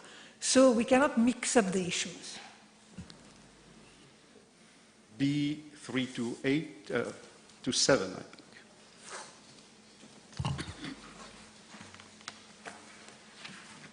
Mr. Speaker, sir, I'm informed that the Mauritius Examination Syndicate carries out on a yearly basis a survey among educators of primary and secondary schools in regard to their interest in working as invigilators for primary school achievement certificate assessment, the National Certificate of Education assessment, and school certificate and high school certificate examinations. For the PSAC assessment, the deputy headmasters, holistic support teachers, and ICT teachers also included in the survey. Mr. Speaker, sir, as regards the NC assessment and SC and HSC examinations, in addition to educators of secondary, unemployed persons are also selected to work as invigilators. Interested candidates are required to submit in person to MES the duly filled-in application form, which needs to be signed in the presence of MES officers. Candidates have to, inter alia, meet the following conditions to be considered as eligible as invigilators. They should be aged between 22 and 70 years, be unemployed or retired from the service, have it pass in at least one subject at SCGCU level, and have a certificate of character. Following a screening exercise, eligible candidates are added to a list of potential invigilators from which selection and enlistment is made by the MES. With regard to the remuneration, invigilators working for the PSAC assessment are paid an allowance of 2,844 rupees for the whole exercise, that is, for the 4 days of the examinations. For NC assessment and SC and HSC examinations, a daily allowance of 486 rupees is paid to the invigilators. Thank you, Honourable Minister, for the information you provided. The gist of this question is to highlight the fact that when a mathematical calculation is made, it is noted that invigilators working for PESA and those who invigilate for NC, SC, and HSC exams do not receive the same quantum for the invigilation exercise for hourly invigilation. By the way, we noted how a huge number of prospective invigilators refuse to work, notwithstanding COVID-19. Will the Honourable Minister look into the matter and see whether there is a possibility to rationalize the hourly quantum paid to all these invigilators. I will convey this point to the MES, Mr. Speaker, sir. B328. Mr. Speaker, sir, with regard to part A of the question, I'm informed by the District Council of Rivière-du-Rempart that the incinerator at Belmont has not been in operation since May 2019. However, since that period, there has not been any disruption of service provided to the inhabitants of the locality, as they have been diverted to the cremation ground of Piton and Daruchi, Petit Raffray, which are quite close to Goodlands and where both incinerator and traditional pyres are available. Mr. Speaker, sir, with a view to providing a better service to bereaved family with respect to the incineration facilities, government decided to upgrade the existing network of incinerators and install additional units. In this context, following a bidding exercise through the Exim Bank of India and the Indian line of credit, a contract was signed on the 26th of July 2019 between my ministry and Kanta Electrical India Limited for the supply, installation, testing and commissioning of 16 units of incinerator equipment for the sum of US dollar $2,256,000. The replacement of the incinerators at Belmont, Goodlands, which was technically worn out, forms part of this project. Concerning part B1 and B2, I'm further informed by the District Council of Rivière-du-Rempart that an expenditure of 348,618 rupees has been incurred for the civil work and electrical work, which started in May 2020 and completed in December 2020. The detail of the expenses incurred are as follows. Civil works carried out by the in-house labor at a cost of 123,000. Removal of the old incinerator by Steam House Limited amounting to 41,400. Supply and installation of roller shutters to the tune of 61,900. Supply and installation of aluminium partitioning by Welch Workshop Limited at the cost of 49,000. Electrical work effected by Steam House Limited for the sum of 62,675 and additional costs for about 10,000. Mr. Speaker, sir, I'm also apprised that the new incinerator was installed in September 2020, whereas the liquefied petroleum gas network, including gas tank, has been completed in April 2021. The incinerator will be commissioned after the installation of 2 additional equipment, namely the burners and the pollution control unit, by the technical team of Kanta Electrical India Limited.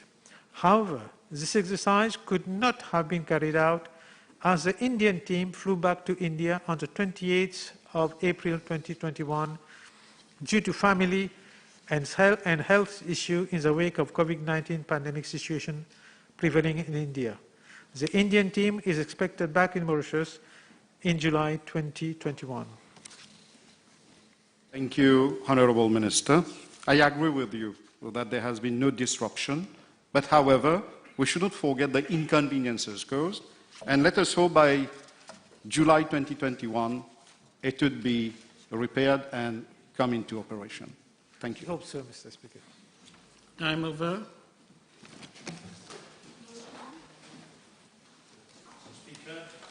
I move that all the business on today's order paper be exempted from the provisions of paragraph 2 of Standing Order 10. Seconded. The question is that all the business on today's order paper be exempted from the provisions of paragraph 2 of Standing Order 10. Those in favour say aye, those against say no. Aye. The ayes have it. Statement by Ministers none. Public bills, first reading. The Local Government Amendment Bill number 7 of 2021 be read the first time. Seconded. Public bill, third reading. Mr. Speaker, sir, I move that the Supplementary Appropriation 2020-2021 Bill number 16 of 2020 be read a third time and passed. Seconded. The question is that the Supplementary Appropriation 2020-2021 Bill number 16 of 2020 be read the third time and passed. Those in favor say aye, those against say no. Aye. The ayes have it. Public Bill, second reading. Honorable Lakshman Roy. Thank you, Mr. Speaker, sir, for giving me the opportunity to bring my humble contribution to the Mental Health Amendment Bill. Mr. Speaker, sir, at the very outset, I shall like to recall that until recently, the very mention of mental health was regarded as a taboo, and many patients and their families have been stigmatized as a result of their mental disease. If matters have considerably improved on this front, at least so we believe, there are new forms of mental disorders that have been surreptitiously creeping into a huge chunk of humanity lately, and which require urgent attention as the present Mental Health Amendment Bill is being tabled and debated. It has been just over a year now since the coronavirus COVID-19 pandemic struck the world, causing havoc of biblical proportions in some parts of the world. Over a year where we have been adjusting with the so-called new normal, over a year where some have been working from home, over a year where we have asked our children to adapt to new habits. And this year, 2021, is seemingly more challenging as that of the previous year on multiple fronts. For many of our countrymen, this challenge has been more telling on the mental front than on any other plan. And here, Mr. Speaker, sir, allow me to salute the exemplary work, dedication, and perseverance, sacrifice as well, of our frontliners who have day and night put their very health at risk to keep the rest of the population COVID safe and sound. However, Mr. Speaker, sir, we as legislators must not overlook the fact that however much the frontliners are laboring to keep us safe, this pandemic has brought in its wake different degrees of psychological, emotional, and mental disorders, as people are finding it more and more difficult to grapple with what is often so-called the new normal. People in general and health carers in particular must be made aware of the likelihood of the plethora of mental health disorders stemming from the coronavirus. While debating on the present Mental Health Amendment Bill, we must not lose sight of these new forms of emotional, psychic, and mental disorders that are inexorably cropping up, and to ensure that our health system has the required preparedness to cater for appropriate care and treatment before they wreak havoc within our population. These new forms of emotional and mental disorders are already gripping various parts of the world, notably Italy, Spain, India, Great Britain, and France, where even the most embattled health workers are sulking into a state of deep despondency. To this effect, I would like, with your permission, Mr. Speaker, sir, to quote Le Cri du Cœur, the representatives of the French Medical Corps had raised, and as reported by the prestigious newspaper Le Monde a few weeks back, I quote, Nous, les médecins, sommes équipés d'une armure pour faire face à la mort, mais nous n'avons pas d'armure contre les émotions, unquote. This, Mr. Speaker, sir, sums the advanced level of emotional, psychological, and mental disorders that the pandemic is bringing in its wake to the world over. Here in Mauritius, we should not allow this dangerous corollary of the coronavirus to become rampant. We need to take preemptive and preventive actions before it is too late. When the Honourable Minister of Health mentioned about an amendment being brought to the Mental Health Act, I was curious and I tried to understand the history and progression of the mental health in Mauritius. And I was glad to find out that Mauritius has come a long way in terms of supporting those suffering from mental disorders and depressions. In the year 1998, the Lunacy Act of 1906 was repealed and replaced by the Mental Health Care Act, and the mental health care services function according to the legal framework. In 2019, amendments were brought to this act, thus making provision for a new mental health commission and managerial committee, with each one having different functions. The managerial committee is supposed to review all the involuntary admissions, while the commission is supposed to review all security patients, which consist of 4 types, and investigate in matters pertaining to malpractice. The Mental Health Commission found itself overburdened, whereby little time is left for investigation.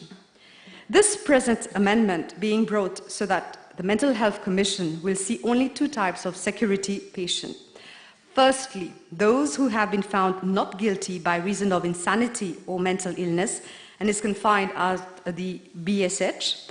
Secondly, those who are not fit to stand trial in a court of law due to mental illness. While the managerial will be seeing the other types of security patients, that is, prisoners and people under police custody requiring admission at the BSH. The main aim of bringing such an amendment is for the Mental Health Commission to dedicate more time to complaints, malpractice, and investigation. The present amendment also gives the Commission to the necessary legal tool to carry out investigation and inquiry.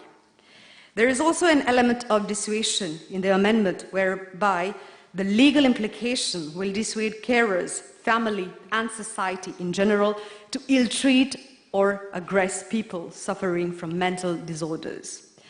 It is a step forward towards the protection of those mentally ill. Mr. Speaker, sir, mental health care holds an important part in our health system.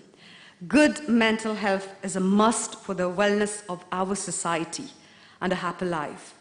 After several decades, it is now understood that mental health is and must be one of the priorities of the health sector. In this context, this bill is being proposed today to show the commitment and interest of this government in improving the mental health care sector. We have at heart the well-being of those suffering from mental health condition, and ill treatment will never be condoned. To conclude, Mr. Speaker, sir, through this bill, the Mental Health Commission is being given the necessary power to see to it that the mental patients are treated fairly by everybody. I thank you, Mr. Speaker, sir.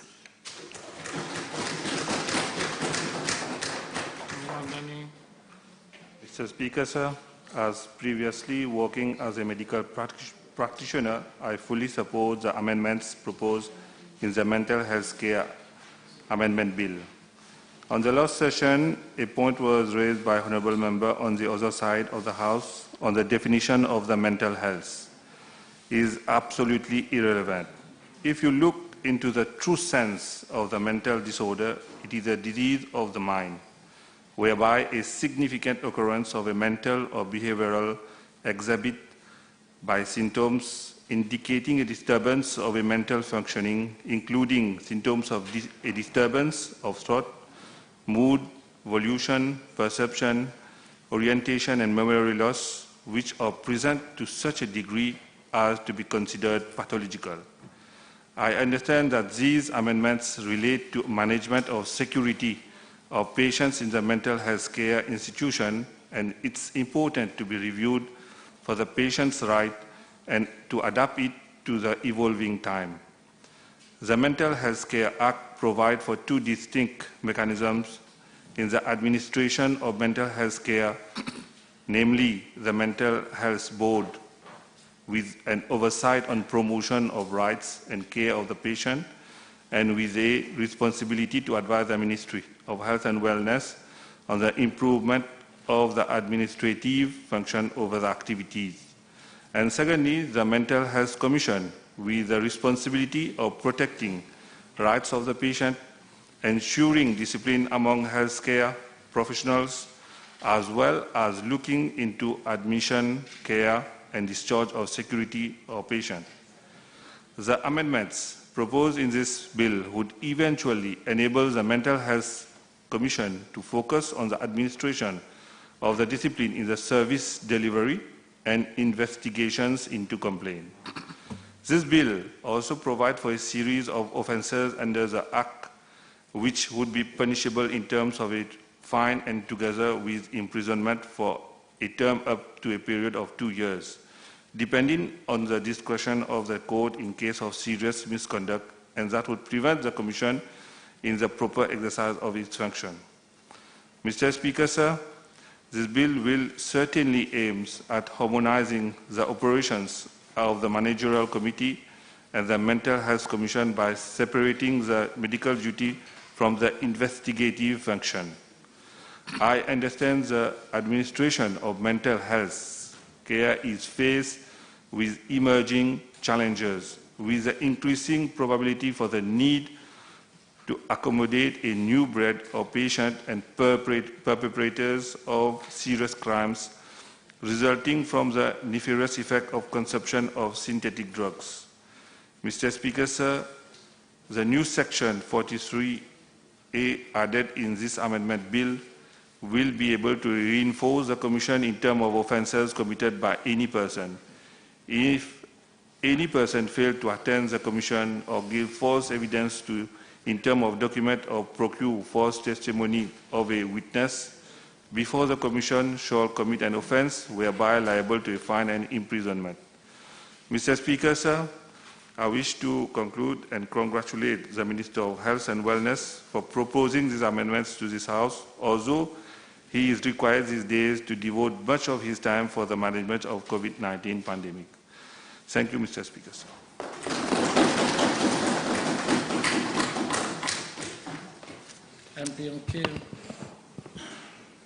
Monsieur le Président, en raison de mon attachement à la démocratie et en tant que défenseur des droits humains, je considère qu'il est de mon devoir d'apporter ma contribution sur cet amendement en vue de promouvoir les structures sanitaires dans nos centres pénitentiaires. Avant d'entrer dans le vif du sujet, permettez-moi, Monsieur le Président, de rappeler aux membres de la majorité qui disent que l'opposition ne fait pas de suggestions et passerait la plupart de son temps à critiquer. Monsieur le Président, lorsque l'opposition fait des suggestions pour améliorer le système, la majorité nous reproche d'être hors sujet et de faire perdre le temps de la Chambre. Je voudrais justement rappeler aux membres de la majorité que les députés de l'opposition ont des droits et des devoirs dans un Parlement démocratique, d'autant plus qu'il s'agit là de l'essence même de la démocratie parlementaire, c'est-à-dire pouvoir débattre un projet de loi en proposant de manière civilisée des améliorations sans se faire insulter. Sachez, mesdames, messieurs de la majorité gouvernementale, que nous, les parlementaires de l'opposition, nous ne sommes pas ici dans cet hémicycle pour se faire injurier. Monsieur le Président, can you start with your first suggestion? Yes. Monsieur le Président, j'espère que cet amendement va corriger certains manquements dans la législation. L'Organisation mondiale de la santé s'inquiète de l'impact de la COVID-19 sur la santé mentale. Son directeur général a déclaré le 6 mars dernier, je cite, « Le monde doit se préparer à un important traumatisme mental pour les années à venir après la fin de la pandémie. Fin de citation. Aujourd'hui encore, la santé mentale est un sujet stigmatisé et tabou dans notre société. À Maurice, nous accordons un retard très important sur la prévention des maladies mentales et leur prise en charge. Il y a encore beaucoup d'efforts à faire, je m'explique. D'abord, sur les programmes de santé mentale adaptés aux besoins et aux attentes de la population. Ensuite, sur le personnel insuffisamment qualifié et expérimenté. Et enfin, sur les lacunes au niveau du manque de formation du personnel soignant dans le service public. Un seul hôpital psychiatrique, le Brown Sequoia Hospital, pour desservir toute l'île. Monsieur le Président, je propose qu'on considère la mise en place d'unités de psychiatrie dans chaque hôpital pour mieux répondre à la demande. Le point 3 du Explanatory Memorandum indique qu'à travers cet amendement, opportunity is also being taken to clarify some provisions of the Mental Health Care Act and to provide for matters related thereto. Je souhaiterais donc profiter de cette opportunité qui m'est offerte cet après-midi pour faire des propositions constructives pour ne pas déroger à mes habitudes. Le Mental Health Care Act de 1999, Part 1, Preliminary Interpretation Definition. Comme l'a si bien dit mon collègue, l'honorable... Bear with me, be careful. The Mental Health Act is a larger act. Now we're talking about the amendment to that act. Yes, I'm just helping you. Amendment Bill, non? Yeah, Amendment Bill. So, comme l'a si bien dit mon collègue, l'honorable Shakil Mohamed, la définition de mental disorder dans notre législation est trop vague. Les modifications au projet de loi pourraient être une opportunité pour améliorer cette définition en la rendant plus précise dans le but de freiner les abus en se référant à la législation anglaise. La médecine n'étant pas de mon ressort, je laisse le soin aux experts d'apporter les précisions nécessaires. Monsieur le Président, j'ai une question au ministre.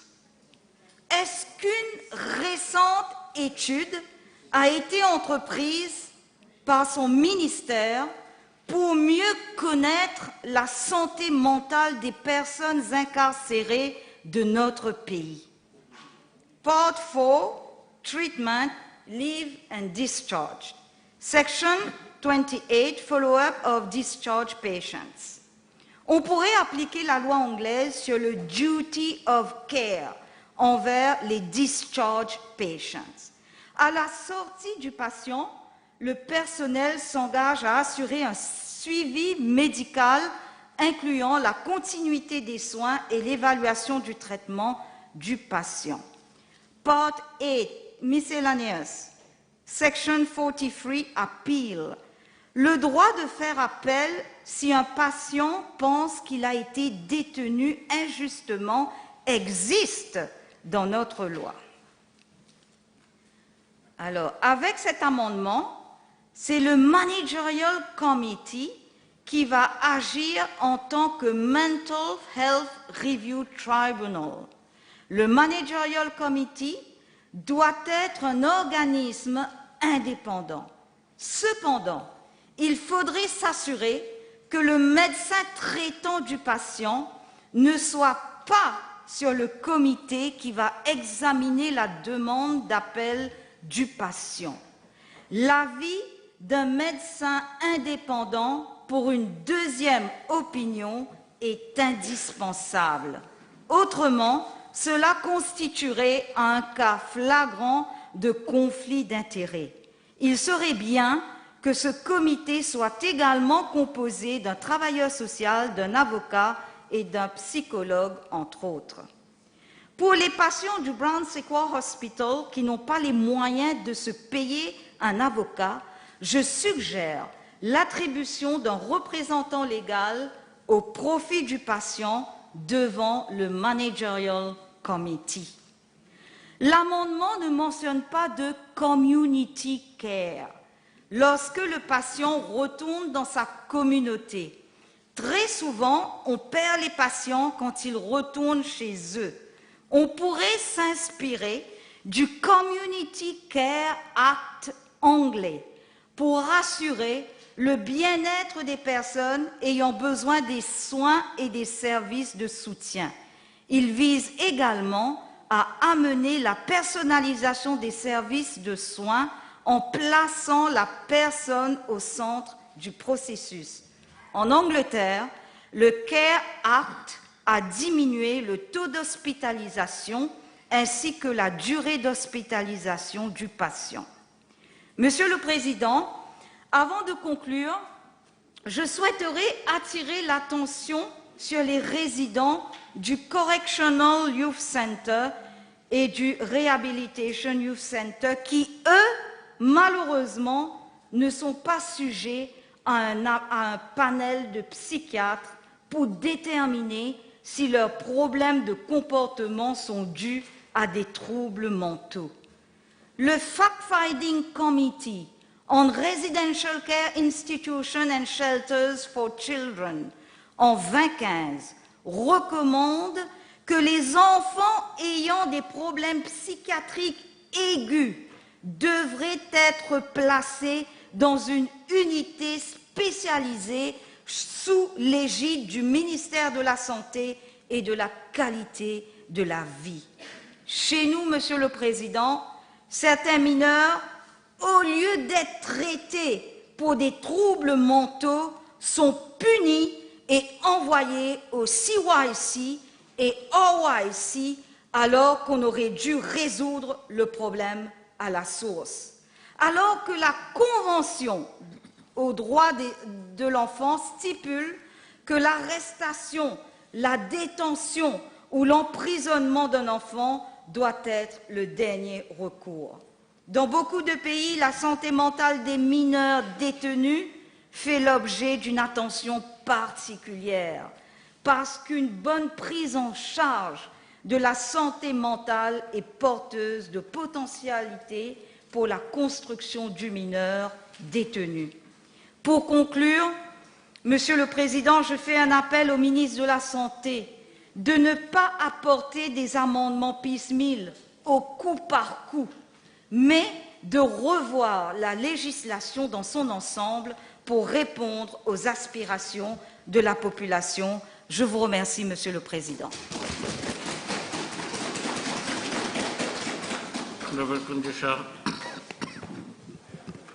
Thank you, Mr. Speaker, sir. I will start by congratulating the Honourable Minister of Health and Wellness for bringing to this House the Mental Health Care Amendment Bill of 2021. Mr. Speaker, sir, allow me to reassure the House that this government is indeed very open to criticism when it's constructive, and also that droit et devoir au Parlement ne veut pas dire passer à côté de la plaque when we are intervening on a certain particular bill. That is why, Mr. Speaker, sir, I believe that this Assembly is governed by a set of standing orders. Mr. Speaker, sir, on this side of the House, we have been listening with much attention, hoping that there would have been constructive inputs from the opposition side. But time and again, some members of the opposition have not only proven us wrong, but have also been completely off track, whilst at the same time brilliantly demonstrating the total lack of understanding on the matter being debated in this House. It doesn't really come as a surprise, Mr. Speaker, sir, because most of the times people who pretend to be jack of all trades are indeed masters of none. Mr. Speaker, sir, We are here as elected members of the Republic of Mauritius, and it is with sheer dismay that when such an important piece of legislation was being debated last Tuesday, most members of the opposition decided to pursue their personal political agenda and chose not to even listen to the mover of this bill, the Minister of Health and Wellness.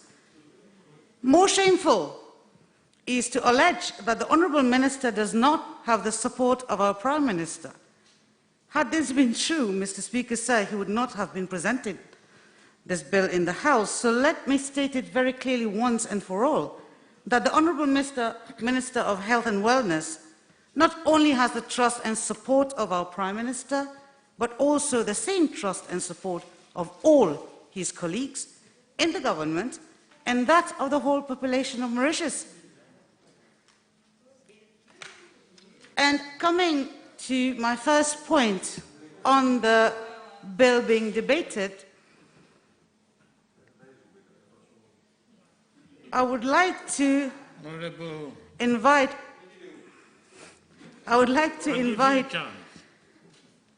You're given a chance. May I continue, Mr. Speaker, sir, with your permission? We're not here to assess personal attributes or demeanor of anybody in this House. And one of the members of the opposition alluded that our Minister of Health is arrogant and doesn't have a sense of priority by coming with this bill in the House.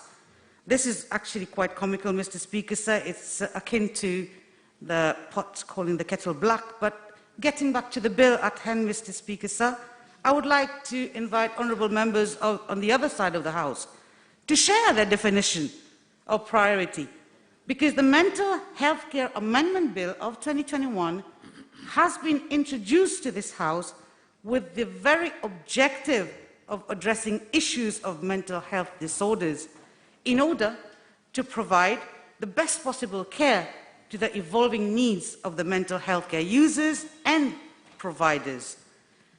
Allow me, Mr. Speaker, sir, to refer to a world authority in mental care, Mr. Corey Keyes, who talks about a two-continuum model of mental illness and mental health, which holds that both are related, but with distinct dimensions. Our piece of legislation, Mr. Speaker, sir, considers the mental disorder dimensions, which means a significant occurrence of a mental or behavioral disorder exhibited by symptoms indicating a disturbance of mental functioning. In fact, it is unfortunate that members of the opposition try to deviate the purpose of this piece of legislation and just attempted to wow la galerie, which most of the time is not even present. Mr. Speaker, sir, allow me to bring some clarifications on what was purported by one particular member of the opposition during her intervention on this bill. Putting aside the irrelevancy of what she said, I would like to inform the House that this amendment is not related to the effectiveness of the services of the Ministry of Gender Equality and Family Welfare. The member even went further to mislead the House by stating that the victims of abuse are not provided with psychological support, and even worse, alleging that my children placed in shelters are denied such assistance. They are given all the necessary psychological support and counselling throughout. As a matter of fact, all cases requiring psychiatric treatment are referred to the psychiatric department of the Ministry of Health and Wellness. Mr. Speaker, sir, psychology and psychiatry are two very distinct fields of interventions, which can broadly be summed up within three main differences. Psychiatrists are medical doctors. One of them is sitting on my right here, the Honorable Dr. Kailesh Jagatpal. Psychologists are not medical doctors. Psychiatrists can prescribe medication, psychologists cannot do that. Psychiatrists diagnose illness, manage treatment, and provide a range of therapies for complex and serious mental illness, whereas psychologists rather focus on providing psychotherapy, which is also called talk therapy. I therefore urge all members, especially those of the opposition, to stick to the parameters of the debates. Mr. Speaker, sir, in view of modernizing and decentralizing mental health care in Mauritius, psychiatrists are now posted at regional hospitals. Honorable Anctil, in her intervention, just said that there's only un seul hôpital. It is not true, because there are now psychiatrists posted at regional hospital levels, at the FLAC, Dr. Bono Chong Hospital, and the SSRN Hospital in Pamplemousse. And in the same vein, a dementia clinic is operational at Condos Hospital as well, Mr. Speaker, sir. And to conclude on this one particular point, let me say, I don't know if it's a shame or a pity that there has been an attempt to dilute the importance of this bill, which actually shows utter disrespect to the citizens suffering from mental impairments and requiring this specialized care. As usual, a bit as expected as well, Mr. Speaker, sir, political agenda has taken the front seat when it comes to the interventions of the opposition members as opposed to those from the government side. Mr. Speaker, sir, this government is and remains committed to the welfare of our citizens. The Mental Health Care Amendment Bill of 2021 aims to amend the Mental Health Care Act of 1998, which was promulgated in 1999, and in March 2019, this government, under the leadership of Honorable Prime Minister Pravin Kumar Jagnnath, took the initiative to amend the Mental Health Care Act of 1998 to better meet the rights, the requirements, and the expectations of mental health care patients and the provider of this specialized care. Mr. Speaker, sir, the Mental Health Care Amendment Act of 2019 made provisions for the setting up of a mental health commission that would investigate complaints and look into cases of breach of discipline or professional misconduct or violation of human rights of the said patients. In addition, Mr. Speaker, sir, the Commission was also called upon to review matters pertaining to admissions, treatment, and discharge of security patients. The amendments also catered for the setting up of a managerial committee which would review matters related to admission of patients, as well as involuntary admission, treatment, leave, and discharge of those patients. Mr. Speaker, sir, this government recognizes that a psychiatric patient requires specialized care and has to be treated in a dignified manner. The more so given the dynamics of change in this particular area of healthcare in this COVID era. This government, through the current bill, aims to ensure more effective services to psychiatric patients by specifically inserting Section 43A, which will act as a strong deterrent with regards to ill treatment of psychiatric patients. Section 43A, Mr. Speaker, sir, as a new section, equips the Commission with the necessary powers and legal framework to carry out investigations when there are cases of alleged ill treatment of patients with mental impairment. Mr. Speaker, sir, the Mental Health Care Amendment Bill 2021 will consequently enhance the services delivered to psychiatric patients by enabling the Commission to only review two types of security patients, that is, those who cannot face a trial because of their mental impairment, and secondly, those who, despite having committed an offence, have been found not guilty by reason of mental disorder. Mr. Speaker, sir, Section 43A further creates a new set of offences. For example, if a person impersonates or knowingly provides false or misleading information, uses violence, or prevents the proceedings from going on judiciously. Such offences and other offences committed otherwise will carry more severe fines and sentences. Mr. Speaker, sir, this government in 2019 came forward with a mental health care amendment bill precisely to improve the legal framework and therefore the proper functioning of the mental health care. However, Mr. Speaker, sir, I should remind this House that some members of the opposition, particularly members of the PMSD party, decided at that time not to vote for an important piece of legislation like this one. Fortunately, the former member of the PMSD party, who in 2019 stated, and I quote, "The PMSD will not vote for the bill." That member, I'm very happy to see that he has finally seen the light, or should I say the sunlight, and left the bascule. Mr. Speaker, sir, the current amendments being proposed are an extension of the willingness of this government to treat our citizens right, be it our children, adults, or elders suffering from mental illness. Treat them with care, with respect, and most importantly, with dignity.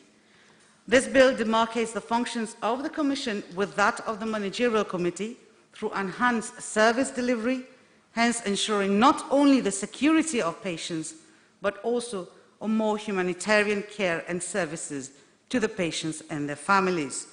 Mr. Speaker, sir, I would like to end by congratulating the Honourable Minister of Health and Wellness and this government once again for bringing these crucial amendments to this House, and I thank you, Mr. Speaker, sir.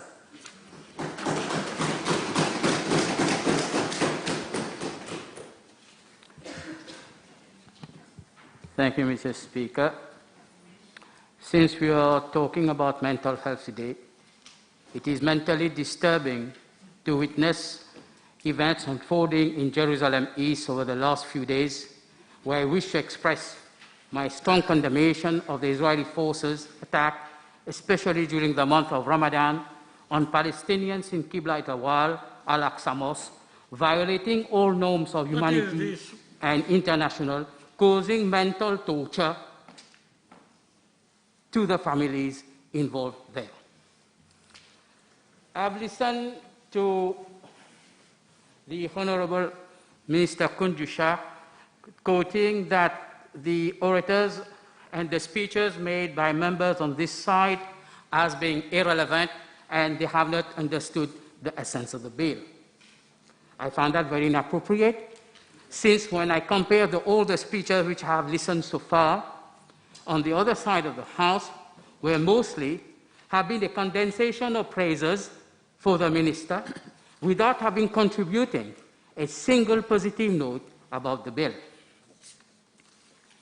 Mr. Speaker, sir, thank you once again for giving me the opportunity to share my views on the proposed bill to amend the Mental Health Care Act.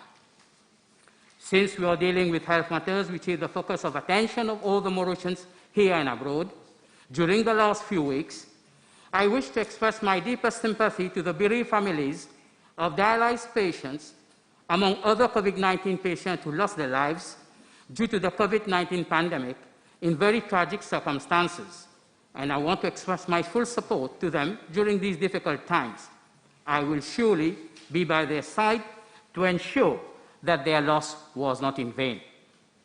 Mr. Speaker, sir, health encompasses the composite union of physical, spiritual, mental, and social dimensions according to the World Health Organization, and which recognizes that mental health and well-being are fundamental to quality of life, enabling people to experience lives are meaningful and become creative and active citizens. Mr. Speaker, sir, mental illness lasts for a protracted period and has a lifelong impact, which results gradually in poor quality of life, and many times the families try to hide their condition out of a sense of shame. It is very unfortunate that public knowledge only comes to light sometimes when the inevitable happens, such as horrendous passionate crimes among a few. Mr. Speaker, sir, any legislation that authorizes the state to intervene in the private life of its citizens will always be controversial.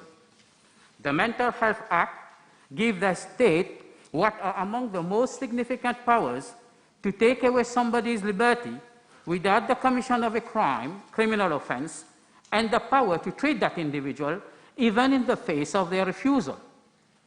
It is therefore of extreme importance how health professionals assess detainees in the line of medical duty as mentioned in the proposed amendment and maintain a delicate balance between therapeutic benefit and least restriction. Mr. Speaker, sir, the relationship between psychiatric illness and criminality has been the topic of intense debate and scrutiny in the past in the light of multiple mass shootings and crimes abroad, and as well here. The popular belief is that people with mental illness are more prone to commit acts of violence and aggression. The public perception of psychiatric patients as dangerous individuals is often rooted in the portrayal of criminals in the media as crazy individuals. Mr. Speaker, sir, the definition of mental disorder as per the Medical Healthcare Act is unfortunately too vague and encompasses a variety of symptoms which unfortunately stigmatizes, for example, individuals having alcoholic and drug addiction are treated as part of the same group as persons having specific pathological psychiatric disorder. Mr. Speaker, sir, while nearly 80% of our admission in the psychiatric hospital, the only one that we have, are in one way or another related to drug abuse or more, most in relation to the use of synthetic drugs, I would have expected that the bill would contain proposals of how to differentiate these alcohol and drug dependence individuals as non-psychiatric patients, but rather a more specific medical disorder based on their pathological dependence. Mr. Speaker, sir, this perception extends all the way to the criminal justice system, where persons with mental illness get treated as criminals, arrested, charged, and jailed for a longer time as compared to the general population. Hence, should the Commission, which is being discharge the responsibility of assessing and treating detainees with mental issues to the managerial committee, it is also true that a defined code of medical practice and ethics be applied without bias and appropriate amendments be brought to clarify this important issue. Mr. Speaker, sir, I have gone for the Medical Healthcare Amendment Bill, particularly clauses 3 to 11, and with the exception of clauses 10 and 11, the whole purpose of this bill, in my opinion, is purely cosmetic, without having any focus on the definition of mental patients, improvement of care, and welfare of mental patients. Mr. Speaker, sir, the main purpose of the bill, as per its explanatory memorandum, is to entrust the medical duty towards mental patients and the police custody or reform institution to the managerial committee. The medical duty, which the managerial committee will look into, should be clearly defined to avoid overlap of decision making and thus give rise to conflicting circumstances, since it has as its directing reporting authority the Health Commission itself. Mr. Speaker, sir, I wish to remind the House that approximately a year ago, the Mental Care Act was amended, where Section 5 and 6 of the Principal Act was repealed and replaced by a new Section 5, that is, Mental Health Commission, and a new Section 6A and 6B inserted in the Principal Act, where 6A and 6B relate to the setting up of a managerial committee and its functions. Mr. Speaker, sir, while the current bill is to discern the role and duty of the managerial committee, the precise functions when it comes to medical duty by the managerial committee are not specifically outlined in Section 6B, and it is a missed opportunity that the mover of the bill could have made amend to. I therefore suggest that at Section 6B, which reads Functions of Managerial Committee, a further subsection should have been included as to the specified meaning and description of the medical duty that is to be overseen by the managerial committee. Mr. Speaker, sir, then why do we have a Mental Health Care Act with specific mention of medical duty. For patients who are under the custody of police or reform institutions, on one hand, the Mental Care Act takes away your liberty and imposes treatment that sometimes you do not want. But on the other hand, it can help restore health and be life-saving for others. Mr. Speaker, sir, the right to appeal is a fundamental right, and care has to be taken in amending the bill that the professionals who use their discretionary power to keep patients ill are not the same professionals whom you have to appeal to. Our cultural and ethical traditions support the concept of autonomy, allowing everyone to make the decisions that affect their life and accept the consequences of their decisions is the key aspect of respecting the unique value and character of each person. Mr. Speaker, sir, both our cultural and ethical traditions also support the concept of protecting the vulnerable and those unable to care for themselves. Moreover, most health professionals possess well-developed protective instincts, as well as most of us in civilized societies. For instance, if we see someone about to jump from a bridge, we will all try to help them to step away. And it is that protective instinct that the managerial committee must strive at the center of its care to patients. Mr. Speaker, sir, while dispensing the art and science of medical care, throughout various conversations that I had personally with patients, service users, carers, professionals of every description, one thing that was never far from the surface was fear. The public is often fearful of mental illness and of the consequences that which they have been led to believe flow from it, specifically the danger posed by people living with mental illness. Mr. Speaker, sir, also professionals are very fearful that unless and foremost they adopt a cautious and risk-averse approach to their patients, they will find themselves being publicly shamed for those occasions when those people cause serious harm to others or themselves. As a matter of fact, these patients do not always experience kindness, particularly when the state's powers of coercion have been invoked. While the fear of the mentally ill has decreased in the public, in Parliament and media, a different kind of fear has increased. The fear of making a faulty risk assessment of these patients that may influence our professionals. Mr. Speaker, sir, it's easy to see how this would have been reflected in the steadily rising number of detentions as professionals of all kinds become increasingly risk-averse and more likely to make coercive interventions that, at least in the short term, are likely to reduce the risk of an early dreadful outcome, such as a serious or fatal harm to a patient, to a detainee, or a member of the public. Mr. Speaker, sir, this is the reason why amendment to the Act should not only be a copy and paste exercise of replacing commission by managerial committee, but rather ensuring in-depth changes with specific annotations as to the dispense of medical duty. Mr. Speaker, sir. You have only a few minutes. Sorry.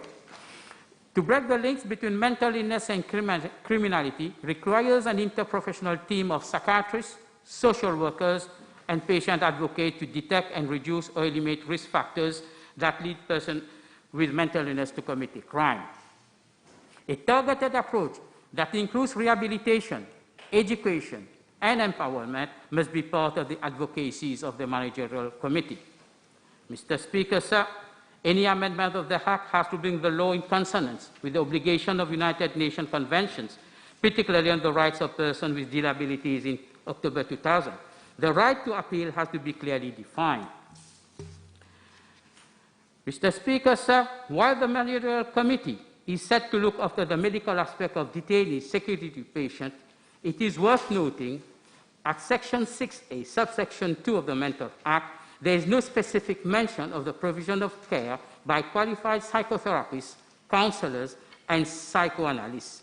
The mental health profession must not be restricted to clinical psychiatrists. Mr. Speaker, sir, if the bill is not enacted, it will imply that the managerial committee which were implemented last year, still does not define the terms of reference of this committee. And I here want to mention two specific circumstances.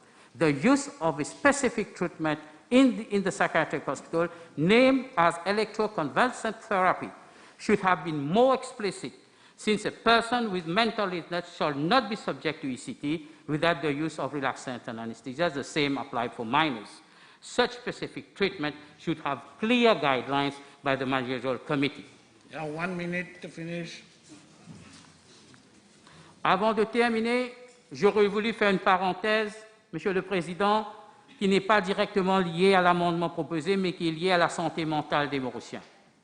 Nous tous présents dans cette chambre, on a soit des amis, des parents ou des connaissances qui, de leur maladie, dite mentale ou psychiatrique, doivent s'y rendre à l'hôpital Brown-Séquard d'Abobassin. Monsieur le Président, malheureusement, ces patients sont souvent le cible de remords très désobligeants, tels que ils sautent l'hôpital Fou au bassin, ou encore l'hôpital mental là, ou encore.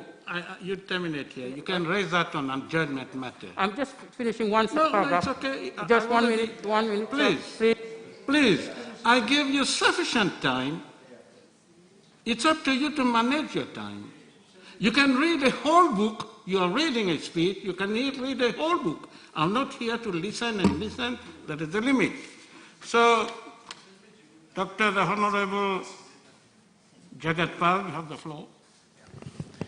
Mr. Speaker, sir, let me first of all thank all members, all honourable members of the House who have taken the floor and have participated in the debates on this, I insist, a very important bill that I have presented at our sitting on 20th of April 2021. The different views expressed show the interest and concern of most honourable members for the welfare of our mental patients. Mr. Speaker, sir, let me first of all highlight the attitude, the disgraceful attitude of members of the other side of the House. I'm referring to those members who have left the House last week. I am referring to those members who have left the House last week, where they have to show their interest.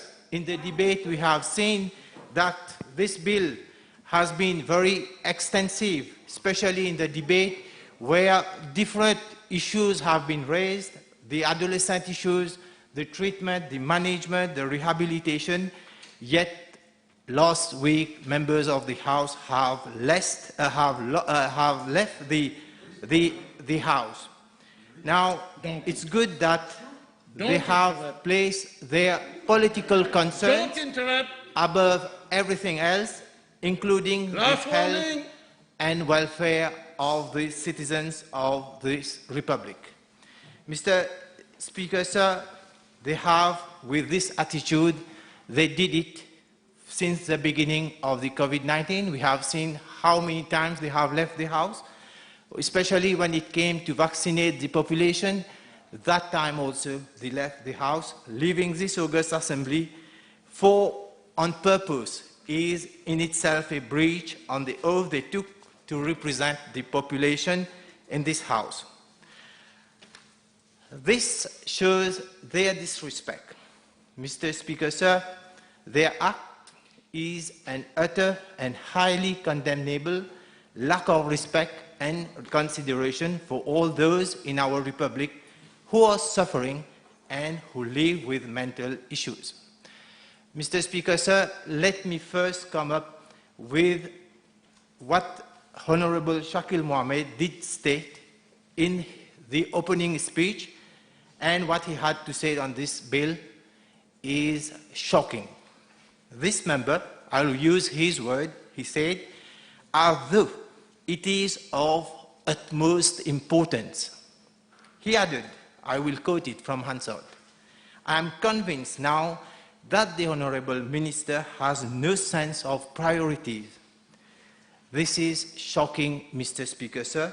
I will urge this member to refrain from associating my actions with absolute lack of consideration, because by saying so, that we don't have priorities.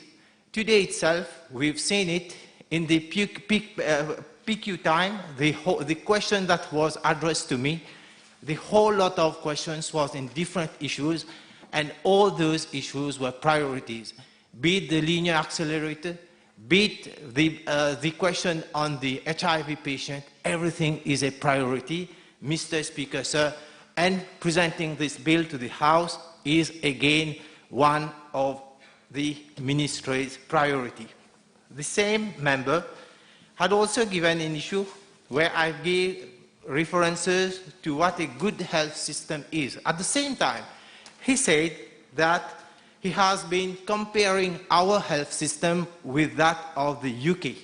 And it's very good. I think he made it clear that by comparing our health system to that of the UK, where we know what is the GDP of this country, what is the GDP of the UK, we know what is the health system there, and he made us really how he rate high our public health care system. Now again, the member and other members also made reference to the definition of mental disorder, insisting that in the UK it refers to any disorder or disability of the mind. I repeat, the mind. I think honorable member should know what is the definition of the mind, and he stated himself that the mental disorder includes symptoms, disturbance of thought, volition, mood, perception, orientation, or memory. All these are the definition of the mind. And what he tried to do, where we are debating on an amendment, he is debating on the definition of the mind. I would leave it to the House to see what would be the definition of the mind in respect to this amendment. Again, honorable member said that interference and involvement of the minister or the prime minister in our legislations. Once more, these are words for gallery where there is no substance. Mr. Speaker, sir, the honorable member, Prime Minister appoints the chairperson only on the Mental Health Commission, who shall be a magistrate or a law officer of not less than 10 years of experience standing. The members of the commissions are specialists, regional health director, senior medical social officers, public officer holding the office of medical superintendent, and composed of 2 specialists in the field of psychiatry with a nursing administrator.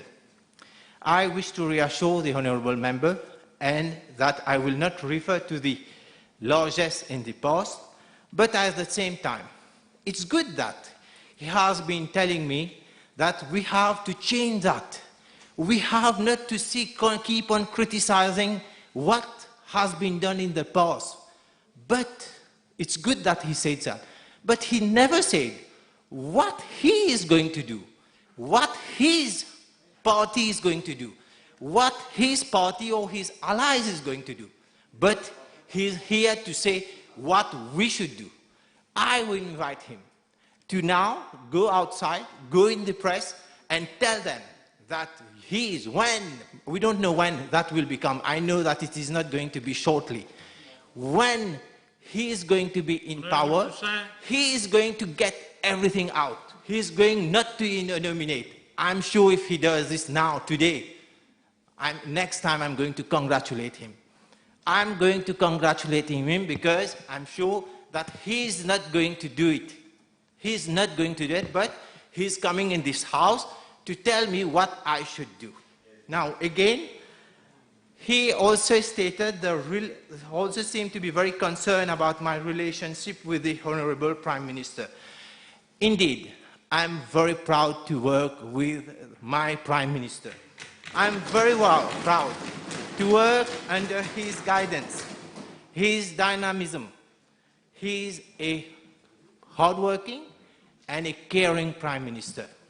Now, I will ask Honorable Member to state the same thing for his leader. We know.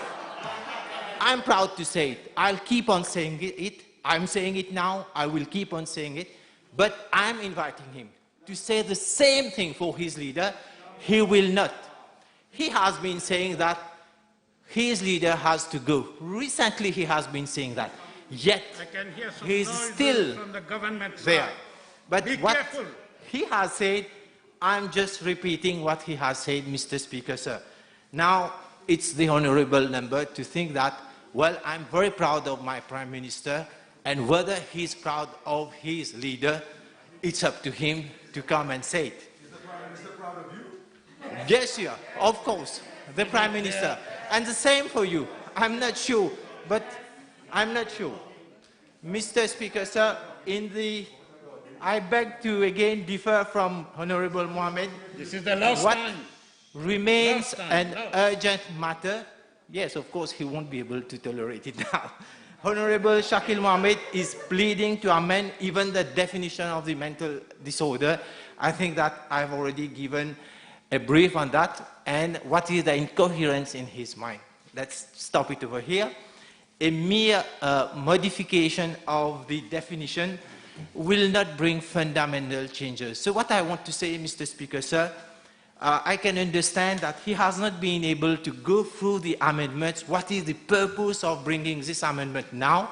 But just reading the definition and trying to compare it with some legislations, well, it's good to compare it in UK and then come up with saying that the definitions. I will come to that again. Now, let's come up with what Honorable Joanna Biranze said. She also intervened in this bill, mentioning that we had only 8 psychologists employed in my ministry. It's good to do the homework properly. In fact, we have 12 psychologists, and my ministry also works in the collaboration with other ministries, such as the Ministry of Education, the Ministry of Gender, Equality and Welfare. I'm informed that there are 66 psychologists employed in the public service. So you can understand, having recourse to psychologists, it should not be only to the Ministry of Health, but it should be in the different ministries where psychologists are required, especially in these times.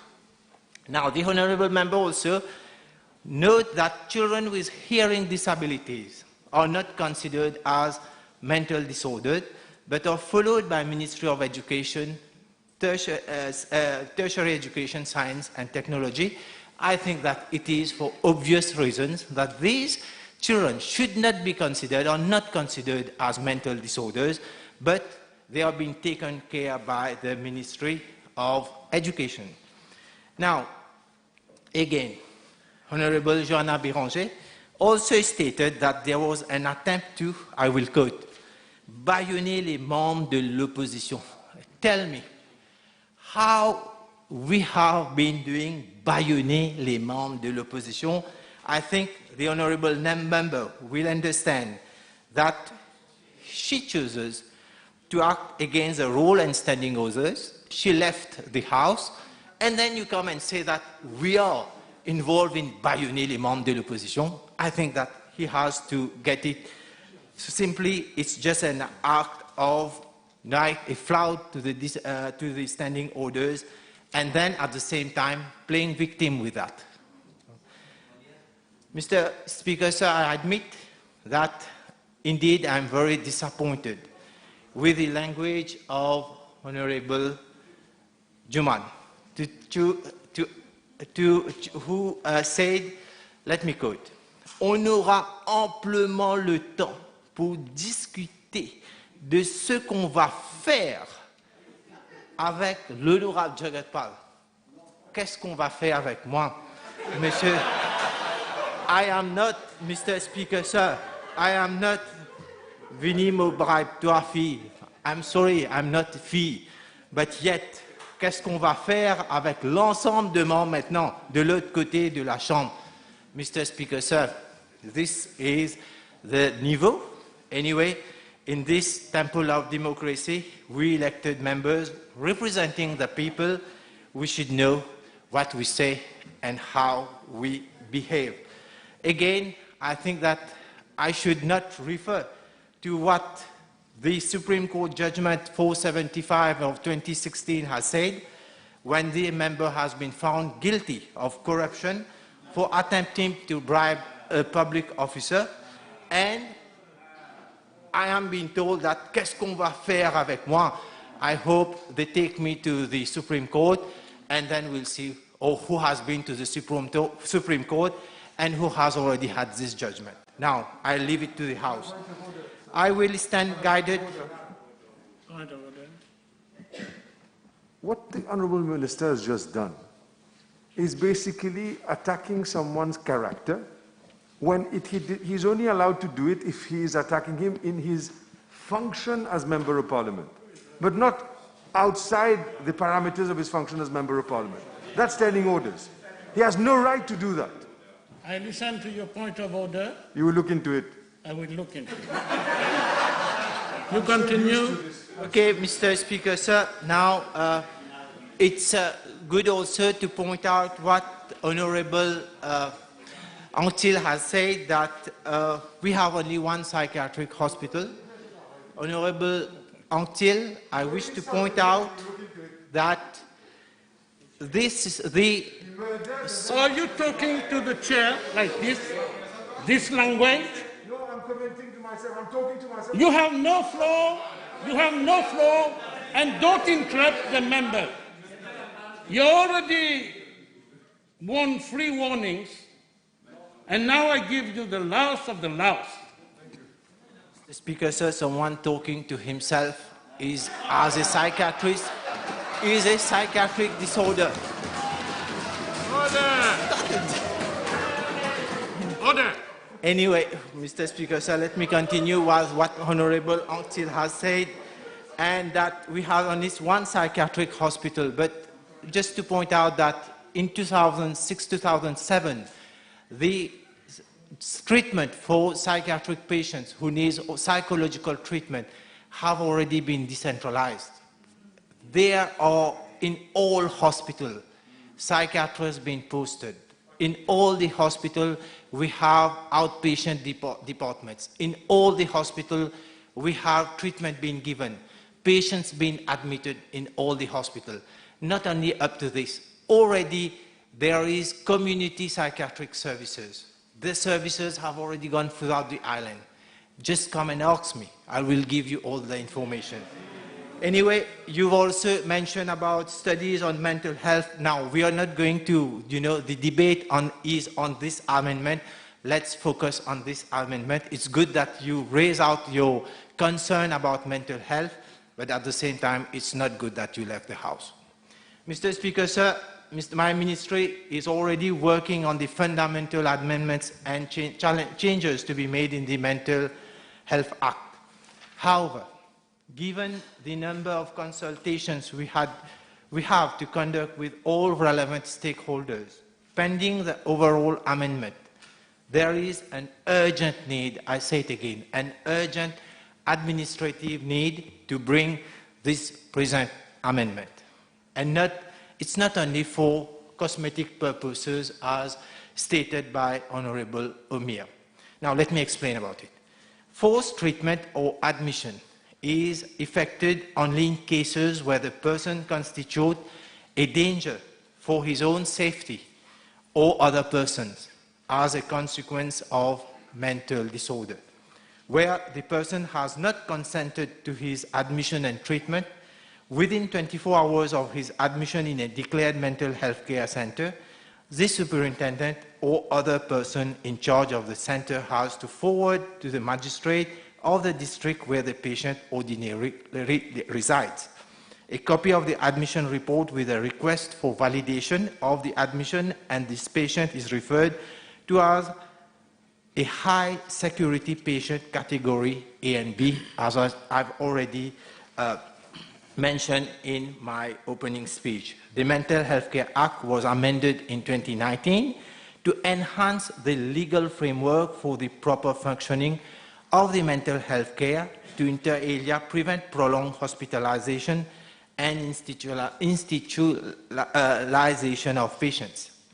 The new Mental Health Commission and the Managerial Committee, which were set up under the Act, were made responsible to ensure that no patient is admitted against his or her will. I think the Honorable Omir rightly stated the definition, the functions of the managerial committee and that of the Commission has to be clearly demarcated, and that's what is being done in the present bill. In this regard, the Commission conducts inquiries into cases where patients have been admitted or are being kept into a center against their will. This is the purpose of the amendment. The managerial committee is also responsible for reviewing matters relating to involuntary admissions, treatment leave, discharge, and continued treatment of patients. The Mental Health Commission also oversees the managerial committee, from which it receives quarterly reports to make sure that there is no abuse of the person's rights. Where the Commission or the managerial committee are satisfied that the condition of the patient is such that his or her continued stay for treatment in the center is no longer necessary, the patient shall be discharged as soon as reasonably practicable. Hence, Honourable Member of the Opposition and Mr. Speaker, sir, this is why this administrative amendment has to be brought urgently to demarcate role of managerial committee and that of Commission. This will allow to better cater for different patients categorized as involuntary patients, security patients, high security patients in 4 categories, namely A, B, C, D, and for the automatic review process as stipulated in the Act.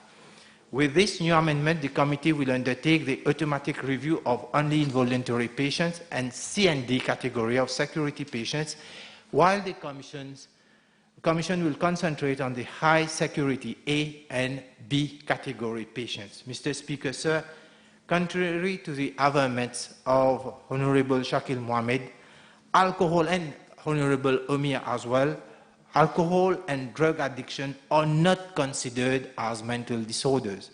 Patients with alcohol problems are treated in general hospital like any other patient. In fact, there is an addictology unit available in all the 5 regions in the different hospitals.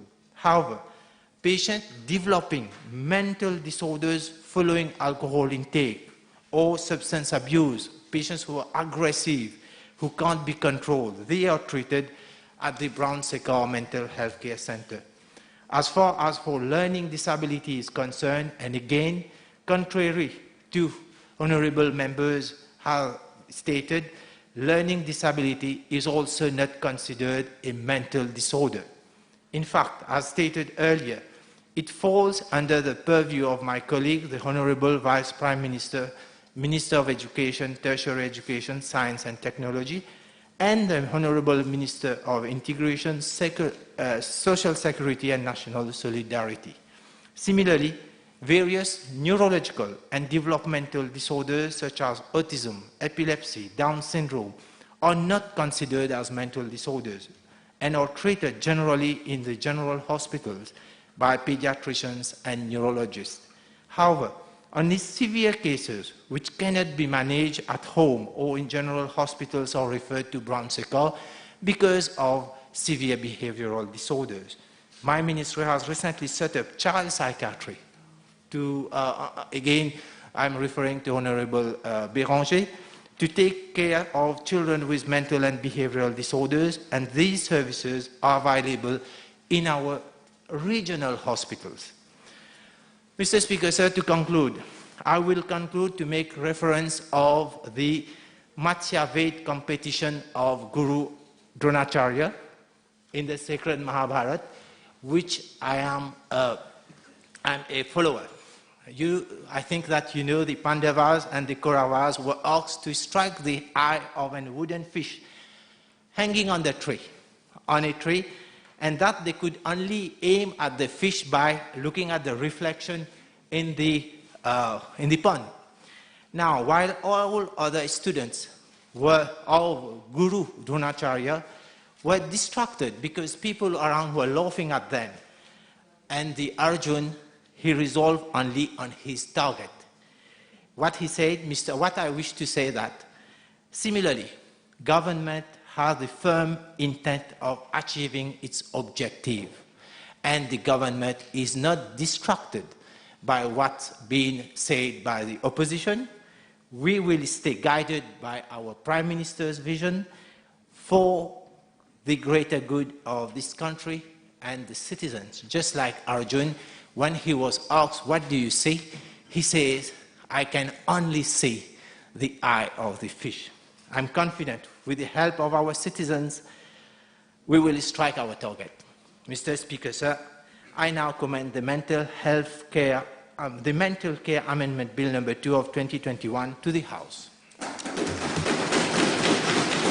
Seconded.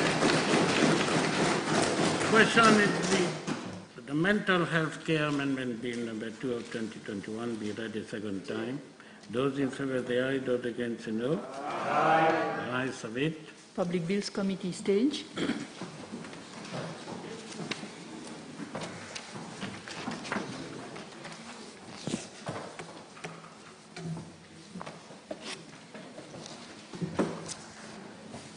Please be seated.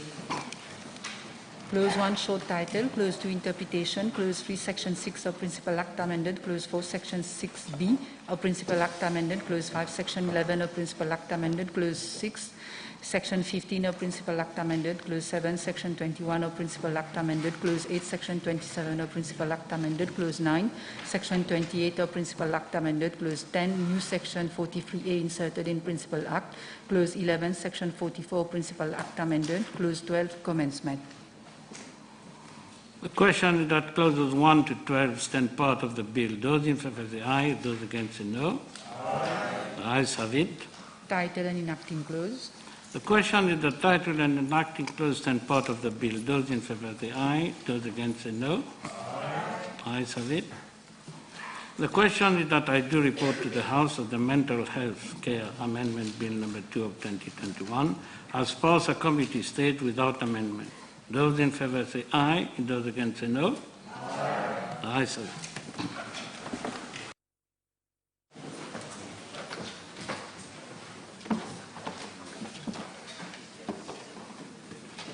Please be seated. Honourable members, I have to report to the House that the Mental Health Care Amendment Bill number 2 of 2021 has passed the committee stage without amendment. Bill's third reading. Mr. Speaker, sir, I beg to move that the Mental Health Care Amendment Bill number 2 of 2021 be read a third time and be passed. Seconded.